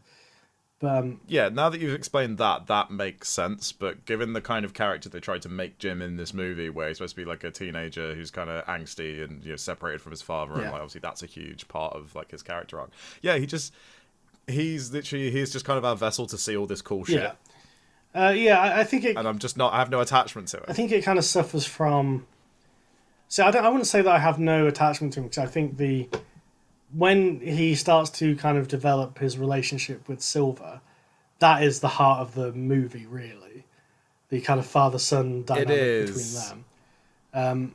It is, but for me, I felt that was not very compelling at all. Okay, well, I mean, take it up with Robert Louis Stevenson, I guess, but... so... Okay, so it's not that, it's just, I think in execution in this movie, it's really not played well. I would have to disagree with this, but I'm happy to hear you out. So he meets John Silver, and there's that really great scene, which is another great display of the animation where John Silver's doing the cooking, and obviously he's using all his like mechanical. That's great. I love that. That's even written in my notes. That was great. And then sort of forms this bond with him, and then we have that fucking montage set to that terrible. Rock song. I will agree with. What's this song? I'm Still Here by Okay, I'll admit I'd had a drink or two. I've clearly butchered this man's surname in my notes. So whoever this man is, there's a couple of instances of 2000s pop rock which I agree are unacceptable. And again, like considering we mentioned earlier that the two guys who I feel so bad because I can't remember Musker and Clements. You're the Muster and Clements, that's it. Considering their previous movies had such a strong emphasis on music, and obviously Treasure Planet isn't a musical, which is quite uncommon for them, because obviously Great Mouse Detective is also not a musical. It has a musical number in it. It has a couple of musical numbers. Yes, but it's not a musical. Yeah. So considering how like strong the emphasis on music is, and like especially considering they juxtapose styles of music with styles of animation and visual stuff. That is fucking atrocious. Yeah, it doesn't work at all. I'll agree with you on that one. The kind of it's just very generic sort of pop rock of that era. It feels like it was added in. It feels like an afterthought. Yeah, it doesn't feel like. That feels like a committee thought. That feels like it wasn't their decision. Especially considering the score for the most part is pretty good. It's a James Newton Howard score. I think I'd say the score is good. It's not overly remarkable, but I think it's because it's so atypical of the kind of story that it's being put against. Like, I couldn't think of if you asked me to like recite any of the melodies or anything like that, I couldn't do that. But like, it's very appropriate for the film that it's in. Yeah, I mean, it's kind of piratey music mixed with a bit of space music. But I think it sets the tone fairly well. It's very much what John Carpenter calls wallpaper. Yeah, I think it serves a purpose. The kind of 2000s pop rock that shows up there and in the end credits is. I agree with you. It took me out of it when I saw it as a kid. It takes me out of it even more now. It's very reminiscent of the soundtrack for Titan AE, which watch the space listeners, but. Yes, because there's a song of that gets stuck in my head to this day. It's just an awful fucking song. But we'll cover that when we talk about Titan. But that fucking song robs that entire sequence of I agree. Emotion. Yeah, you have to look past the song a bit. Yeah, and I feel like I just can't. I feel like it's so tone deaf, and this is another thing that I'll slightly touch upon. The whole father-son dynamic that's in this movie really reminds me of the fucking awful father-son dynamic they put into Guardians of the Galaxy 2 Spicy take. with Star-Lord and Yondu, which I think is also Spicy bollocks. take. But we're not talking about Guardians of the Galaxy 2. No, because Guardians 2 is not very good, and I will Incorrect opinion, but discuss we'll that talk about that another day. It's an inferior sequel. Anyway, Is it though? I mean, it's got Kurt Russell in it, so it shouldn't be. But anyway, I digress. Yeah, so I think, and I know that like I shouldn't let one scene of a movie really kind of dictate No, my if feelings it towards takes the you rest out, of it it. takes But you out. But you know, it's... it left me so cold; it was unreal. And then that whole father-son thing only kind of crops up once or twice more until like the big sort of emotional finale. And by the time that rolled around, I just didn't care about it. Yeah, well, I think I can agree with that. I don't think that scene, the montage of them bonding. Yes, I can see how that terrible fucking song will take you out of it. To me, I think it's strongly represented enough that it carries it through to the end of the movie, more or less. I definitely, I mean, this is kind of the problem with kids' movies as a whole, is that they can't really delve into the complexities of that dynamic, I suppose, with any... Just because they're normally so fucking short is the one thing. So... Yeah, there's that. And also, I just think, like, I would have liked something a little bit more. Like, that montage doesn't quite do enough for me to really kind of be invested in that. He has his whole speech about, you've got the makings of greatness in you, boy. Arr, I be a pirate. Yeah. Yeah, it's like, you have the makings to be a criminal like me, let me teach you. Yeah, but, I think it's... I quite like that scene, though, because I think it's... Because obviously we should say that scene comes after the rock monster / first mate gets killed by the spider pirate. Also, the spider pirate I definitely want to talk about, because I've got him written down here. Although he's a spider pirate with crab claws? Yeah, he's kind of a general... eight-legged creepy creature. A general spooky boy, yeah. He's called Mr. Scroop in this, but Mr. Scroop. But the character that he is taking the place of is called Israel Hands in the original book. But outside of Mr. Scroop, can we also... I want to tell you who my favourite pirate in this movie is, and it's that fucking Tony Harrison-looking motherfucker, who is just a head with squid legs. You're not a fan of the flatulence slug? All right, this is another thing. Like, I don't just want to sound like I'm lobbying criticism after criticism. Mate, you heard me. Right? I fucking kicked the shit out of Hocus Pocus. You can get in it. You did. And so I will at least say this, if we're comparing the two movies on some level, when they're two very, very different movies, at least the jokes... At least, Hocus Pocus, there's like a variety of jokes. The majority of the jokes in this movie are fart jokes. Yeah, well, I don't know if the majority are, but there's definitely some... The very first gag is a fart joke. Well... Like, the first proper gag is a fart. And I remember, and like, that comes... I don't know if it comes before or after. Let me check. It comes before the shitty rock montage. So that was almost kind of the beginning of the end for me. Okay, well... When I was like, I will admit the humour in this movie is... again, it's aimed at small children. But that's... but the humour is not always tip-top. No, I have to agree with that, definitely. I think it's... But again, I feel like that's... The humour isn't the film's prerogative. Yeah, and to be fair, if I was going to lob a criticism at this, I would have mostly done away with the humour. I think this is a movie where the characters are kind of quirky enough that I'd rather just get to know them than have gags around them, I suppose. Yeah, and I think that's the other thing. Like, the tone of the movie is very tepid. Considering it's about like pirates and stuff, there's very little kind of swashbuckling. There's the actual pirates themselves. It's mostly about the mutiny, really. I mean, the only really, which is true to the book, to be fair, but the only real, kind of big action scene before the climax is the star going supernova and all that kind of stuff. Yeah, which I think is a pretty good action scene, and this is what we were going to allude to. Is so the scene that we were talking about earlier with. Silver's speech to Jim about the makings of greatness follows on from Mr. Scroop killing the first mate in cold blood of the ship. There's some real horrible deaths in this movie. Yes, he flings him into a black hole because there's a point where they pass a star that goes supernova and then collapses into a black hole.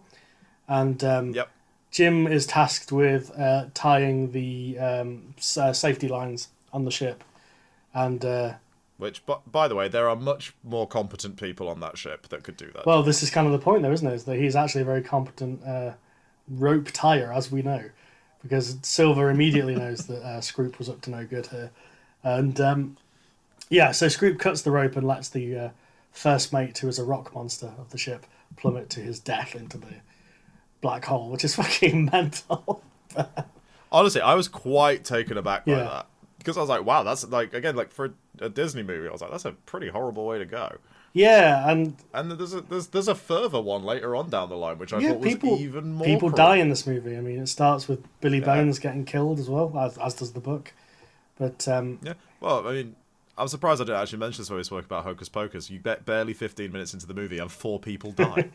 yeah. Now, both these movies have a lot of death for Disney pictures. Yeah. I mean... Yeah, so we're kind of we're all over the map with this one. The treasure map. We're all over the treasure map. We're all over that really cool orb thing. Yeah, it is cool. Jim knows how to fiddle with to get it just to open instinctively up, knows, yeah. Yeah, that's another thing. But I guess like obviously he grew up on the stories. I think you're supposed to take it as like it was accidental the first time, and then he knows, but then he knows the sequence now. So because they do make a point of he's the only one who knows how to operate the orb. Yeah, and that's the reason why John Silver is so adamant on keeping him around towards the end. Well, that and he sees him as a son. It's the reason the other pirates let him live. Yeah, true. I don't know. I didn't really buy into that dynamic that much. They didn't sell it to me personally. But well, I think it's. I mean, my read on it is that it's a character dynamic wherein, obviously, you're supposed to take it that Silver sees something of himself in Jim, but I think there's that. Even though he is a robot, well, he's a cyborg. But well. Yeah. Well, because there is that line of dialogue which I think is quite good, where early on Jim picks a fight with Mr. Scroop, which is a fight that he's imminently about to lose before Silver comes in and resolves it. And Silver says to him, "Oh, didn't your dad ever teach you to pick your fights?" And Jim kind of looks sad about it, and he goes, "Oh, your dad not the lesson teaching type." And he goes, "Oh, no, he was the leaving type," or whatever he says, words to that effect. And I think there's quite a nicely animated bit where you do see Silver's expression change, and like maybe it's something they could have gone into, but you get the sense like his backstory is probably fairly similar to Jim's, right? Like you don't get the sense that he had strong parental figures in his life. Well, looking at how he's turned out, both physically and big fat pirate, morally, yes. Yeah. Also, that's what we've got to say about Silver's side. Like he's really kind of grotesque to look at. Like, he looks like somebody has just, like, stretched mozzarella over, like, a mannequin head. His face is very, it's very flabby and strange. Reminds me of Scarecrow from Wizard of Oz a little bit. Yeah. We should probably, shout out some of the other characters. Because there are some interesting... So, I alluded in the intro that I did to Delbert, the scientist, dog, who the dog man. Yeah, so there's something I want to address about him. I want to know where that comes from. I want to know where that lineage comes from. There's some questions I have. There's some questions I have about that too. But there is the feline sapien, the cat woman who is pretty much the only woman in the story apart from Jim's mum, and was a man in the book. So that tells you what you need to know there. Yes, we have Captain Amelia, who is the voiced by Emma Thompson, and Emma Thompson, and Delbert is voiced by David Hyde Pierce as well. So he got some. Who I think possibly give like the 2 best voice performances. Yes, I especially like Emma Thompson in this. I think her character's kind of done dirty because she's playing the role of the captain of the Hispaniola / Legacy, who kind of does get taken out of the story so that Jim can be the hero. Which is true to the book, true to every iteration of it. I think it stands out more here because she's the one female character in the crew. And I think she has a lot more presence than quite a few of the other characters as well. Yeah, well, they're trying to do the thing, aren't they? It's the thing in Star Trek where Worf always immediately gets taken out. They're trying to be like, this is the competent character who knows what they're doing, and then you take them out to raise the stakes, not that she dies, but she's mortally wounded when they escape the legacy later on. Yeah, and she spends the rest of the movie just incapable of doing a Jeff Goldblum in Jurassic Park, just lying around, clutching her sides. Looking a bit sexy. Well, you said it, not me. But she's obviously looking sexy enough because Delbert, the dog he man, wants that interspecies fucking. That's what he wants. Well, this is what I wanted to bring up. I'm not convinced that they are two different species. I think they are a space species where the male gender is dog and the female gender is cat. Because, spoiler alert, at the end when everyone survives and everything's resolved, we see that these two have got together and they have a litter of children. All the males are dogs, all the females are cats. So I put it to you, they are one and the same species. There's a binary gendered species where the male gender is dog, the female gender is cat. I think your evidence and logic is sound, and I accept this theory because that makes sense. Apart from me just going, that's just shorthand, lazy way of in animation, just conveying. Oh look, these are the boys, these are the girls. But we were talking about slightly too horny characters from Hocus Pocus. I want to shout out Captain Amelia here is quite horny. She seems to be anyway. Frothing for Because him. I remember, Right. I thought one of the criticisms I was going to have for this movie is that the romance between her and Delbert was just thrown in the last 5 minutes. But no, she's horny for him this entire movie. Like Right, even as she's being there. like, you're an incompetent, silly dog. She's also a little bit like there's loads of shots of her just like having a little sly smile when he's around and stuff. So you're like, bloody hell, this Catwoman wants it. Even when she's like wounded, she's all about it. Like, yeah, and again, like I like their dynamic. I also like Delbert is his name. Delbert, yeah. Delbert. I kind of like Delbert's whole thing where he's supposed to be like the intellectual and he's kind of physically meek, but ultimately that's the two qualities about him that means that he's and also that make him the hero eventually. Yes, because he's able to slip out of the ropes because of his tiny little wrists. Which, even though I hadn't seen this movie since I was a kid and didn't remember much of it, I still very much remembered him having his tiny wrists and that being how he escapes. Yeah. I like that too. I like that Delbert's quite up for it as well. He makes it clear that he wants to go on the adventure. Because in other movies, I think he would have been dragged along, or Jim's mum would have said, "Oh, you have to go to look after him." Yeah, I like that he's up for it in this. Again, and we're just getting back to the central point that most of the other characters are quite interesting, and Jim just isn't. I think this is a fair criticism. I think that I would have liked more development of the rest of the cast. And it's perhaps quite telling that this was supposed to be, or at one stage was supposed to be the first film in a franchise of Treasure Planet movies. Yeah, I heard about this. I know that there were definitely plans which was then cancelled. So I think we would have seen more of these characters, and they probably would have had more B plots and stuff like that if the series had gone on. I know that Silver would have returned in Treasure Planet 2, and maybe they would have developed that dynamic more to your liking. I don't know, but. So I mean, when I think about this movie, I don't necessarily think of it as... I mean, it meant a lot to me as a kid, and I've watched it a lot as a kid. I don't necessarily think of it as a flawless movie by any stretch of the imagination. I think it's one of the more interesting Disney films of its time. I'll say that. So it has a very interesting... Well, it has that really cool aesthetic, which I think is why I can watch it over and over again, even while acknowledging it kind of has these weaknesses in storytelling perhaps, but like I really like the aesthetic of the kind of classic pirate stuff mixed in with the kind of high concept science fiction stuff. Like the spaceport, for example, is a brilliant visual. It's the crescent moon, and then as they approach, it's this dense spaceport city that's kind of stretched along the crescent. That's incredible. I think that just the image of the legacy just like flying through various nebula and stuff like that is like, it's such a compelling image. That even though I think the storytelling is kind of, I would agree with you that it's kind of weak.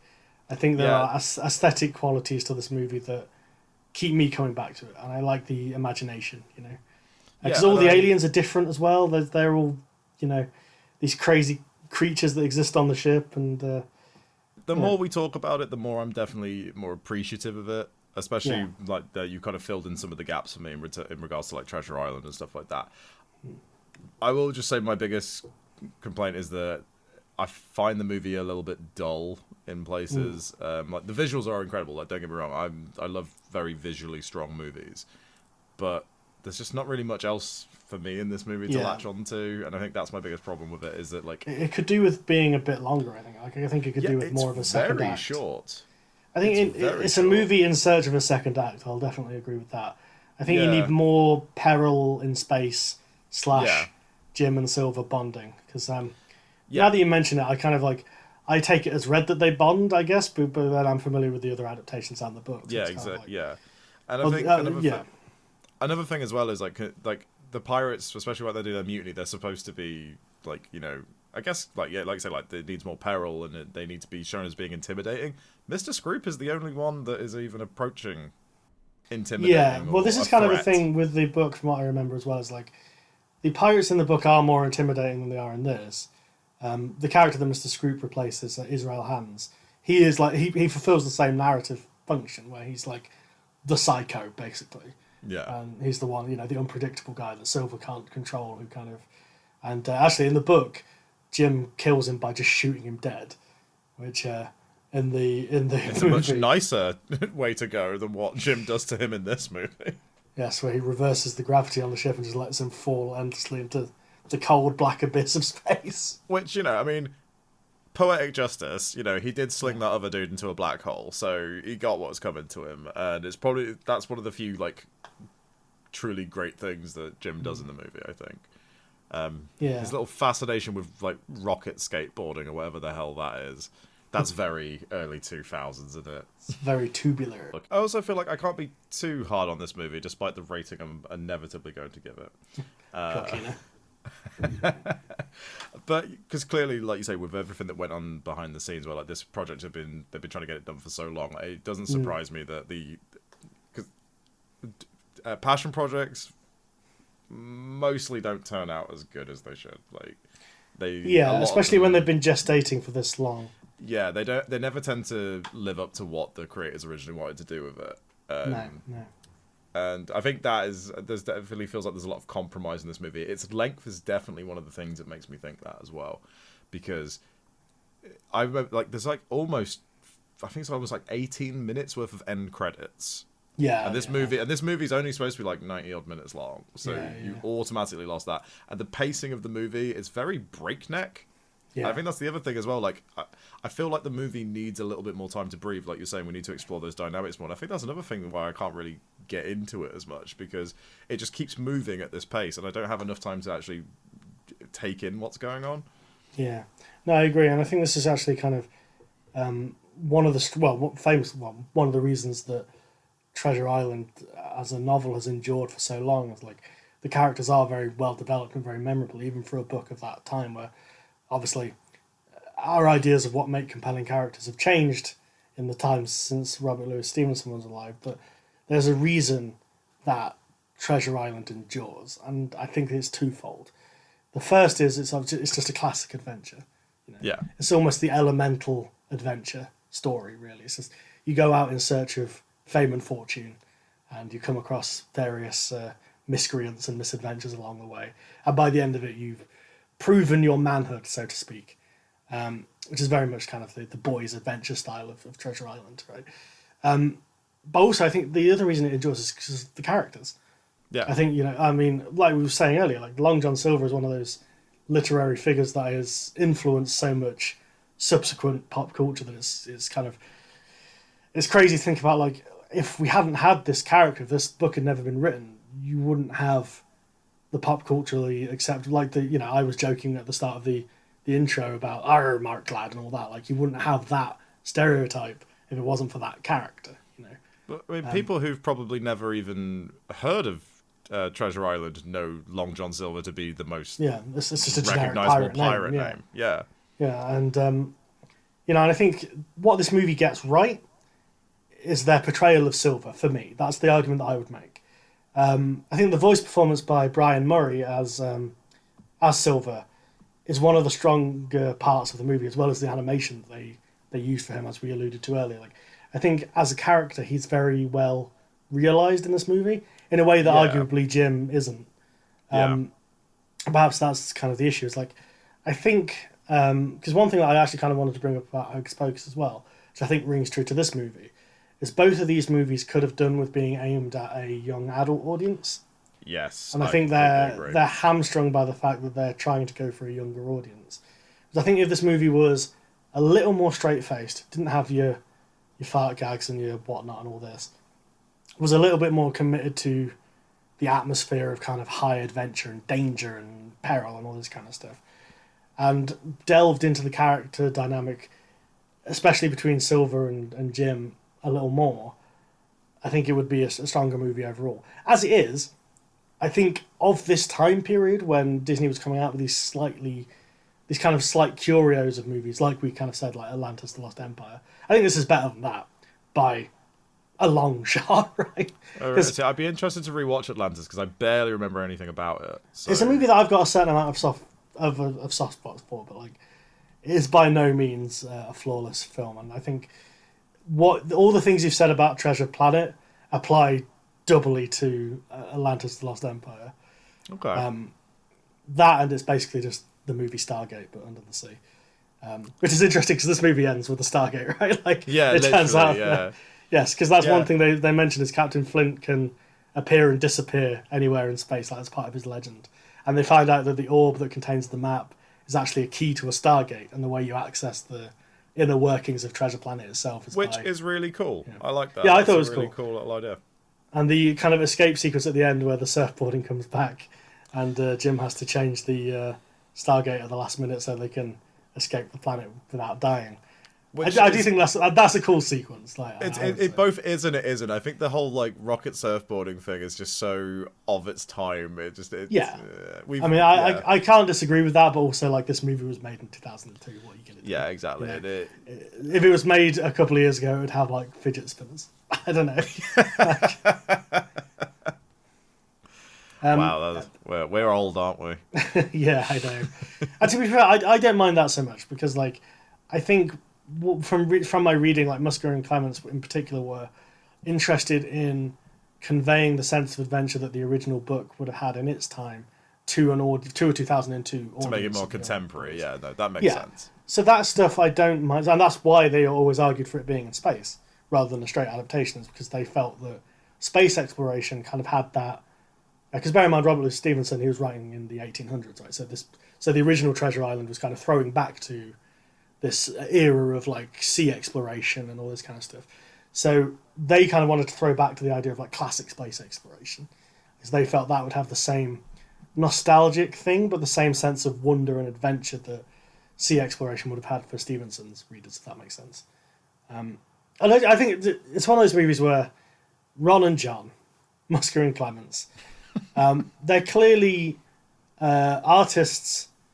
And I know there's people who are going to listen to this who are going to broil at me even referring to Disney creatives as artists. But I think these two are artists who have always been at the height of their field. You know, they've always been people to look up to for younger generations. And they continue to be kind of the best in the game. Because, like, for my money, Moana is the best Disney film of the last 10 years, right?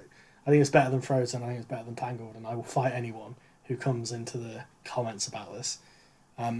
Has better songs than both Frozen and Tangled, I'll say that. I've always said this about Tangled. Tangled doesn't need the songs at all. Do you know what? I 100% agree with you on this, because I really, really like Tangled until a musical number starts. Yeah, I think the film, like the writing in that movie is good enough to sustain itself without the songs. Yeah. Do you know, I kind of feel the same way about Frozen as well. I know Let It Go is iconic and blah, blah, blah, but like the songs in that movie are not remarkable to my mind.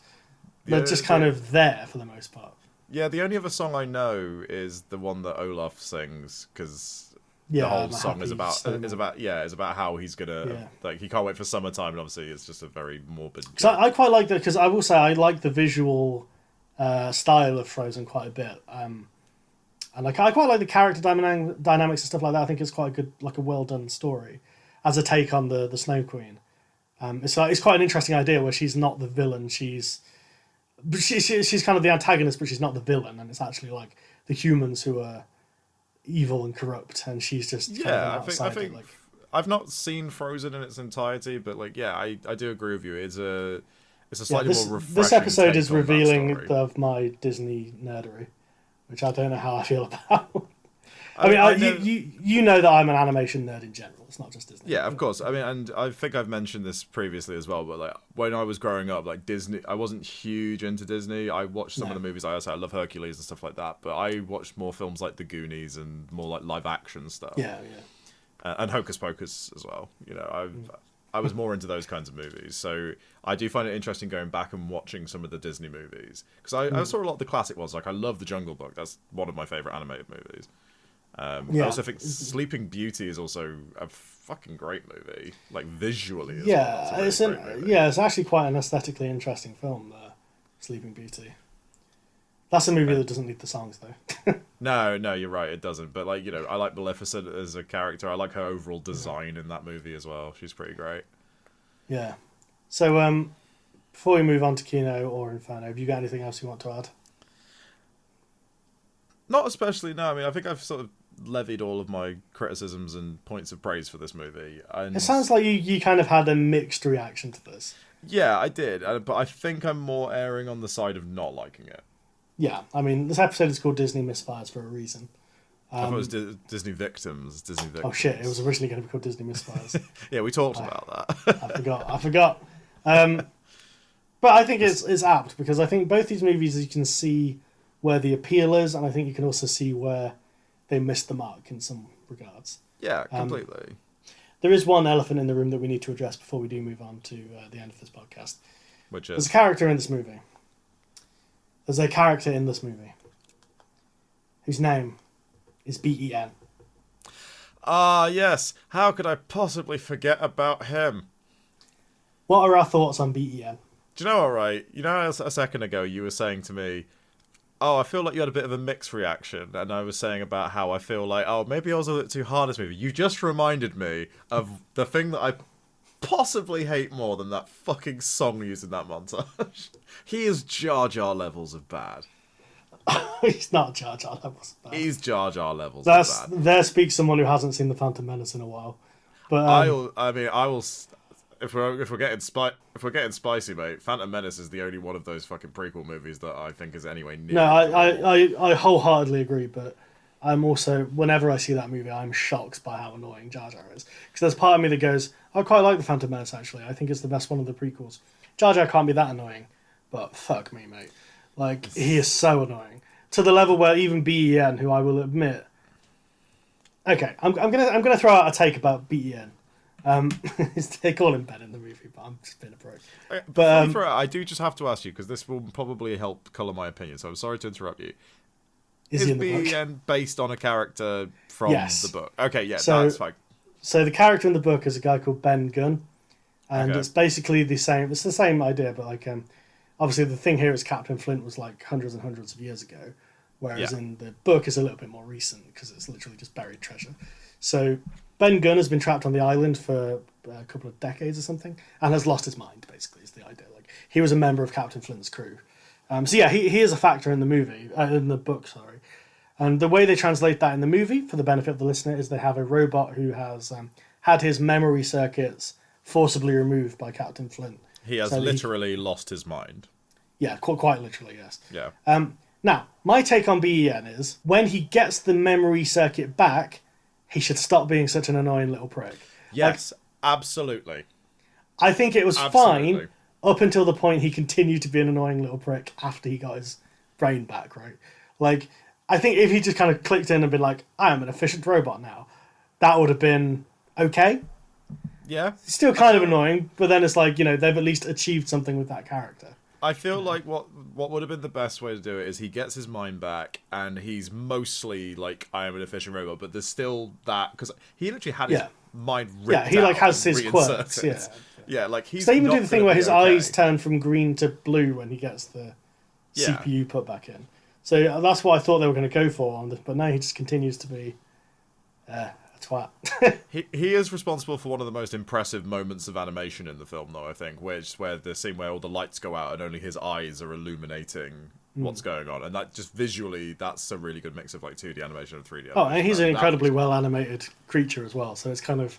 Apart from his really awkward dance moves in the final scene of the movie, they don't look good. Yeah, we didn't need the dance moves. Yeah. But anyway, yes, so to wrap this puppy up, because we're running pretty long on this. Oh, this has become an epic. This was supposed to be a shorter episode than the fucking Jello one, but...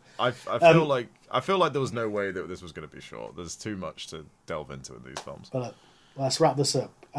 Is this going in the Kino bin or the fiery bin of the Inferno? I'm gonna have to, unsurprisingly, I'm throwing out my first Inferno for this.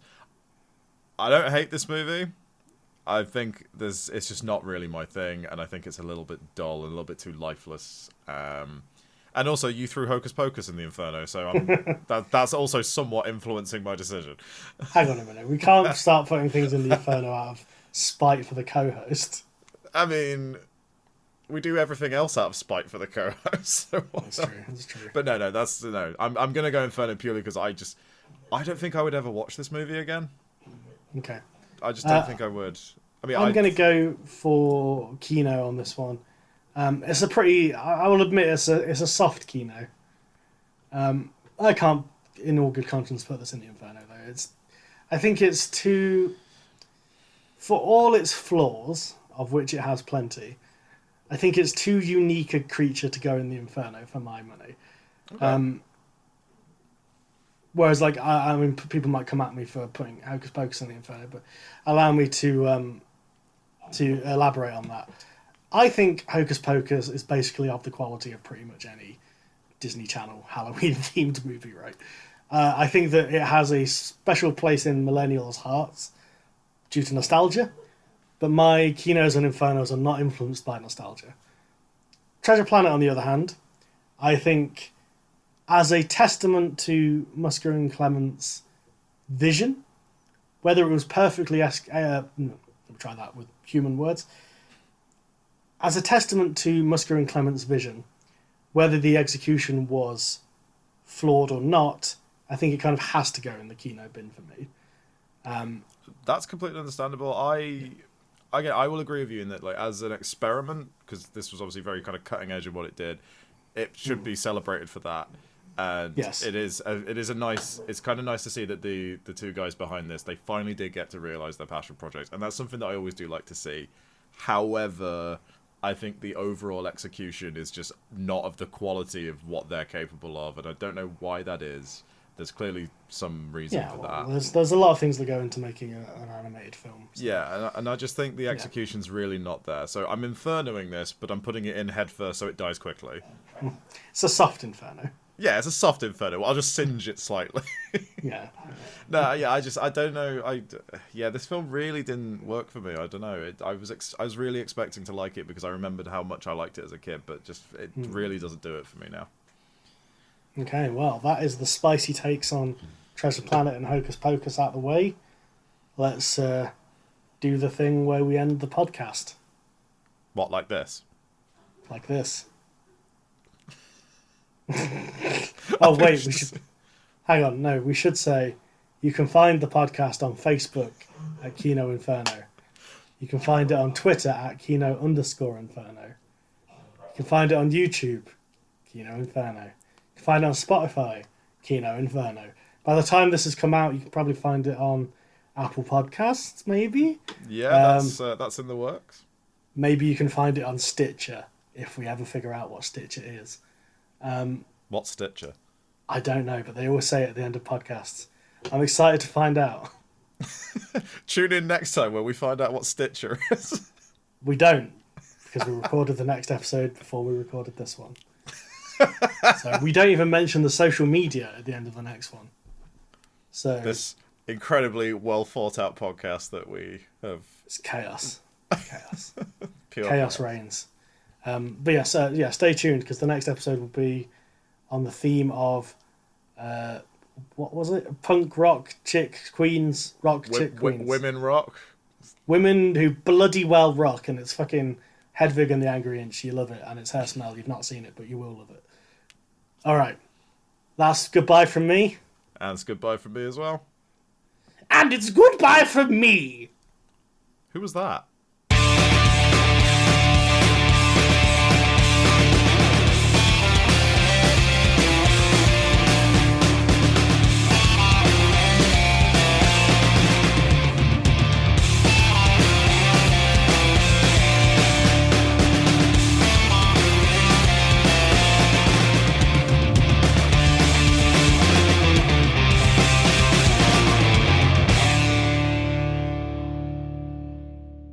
We'll dig up the treasure in the 7 Yard.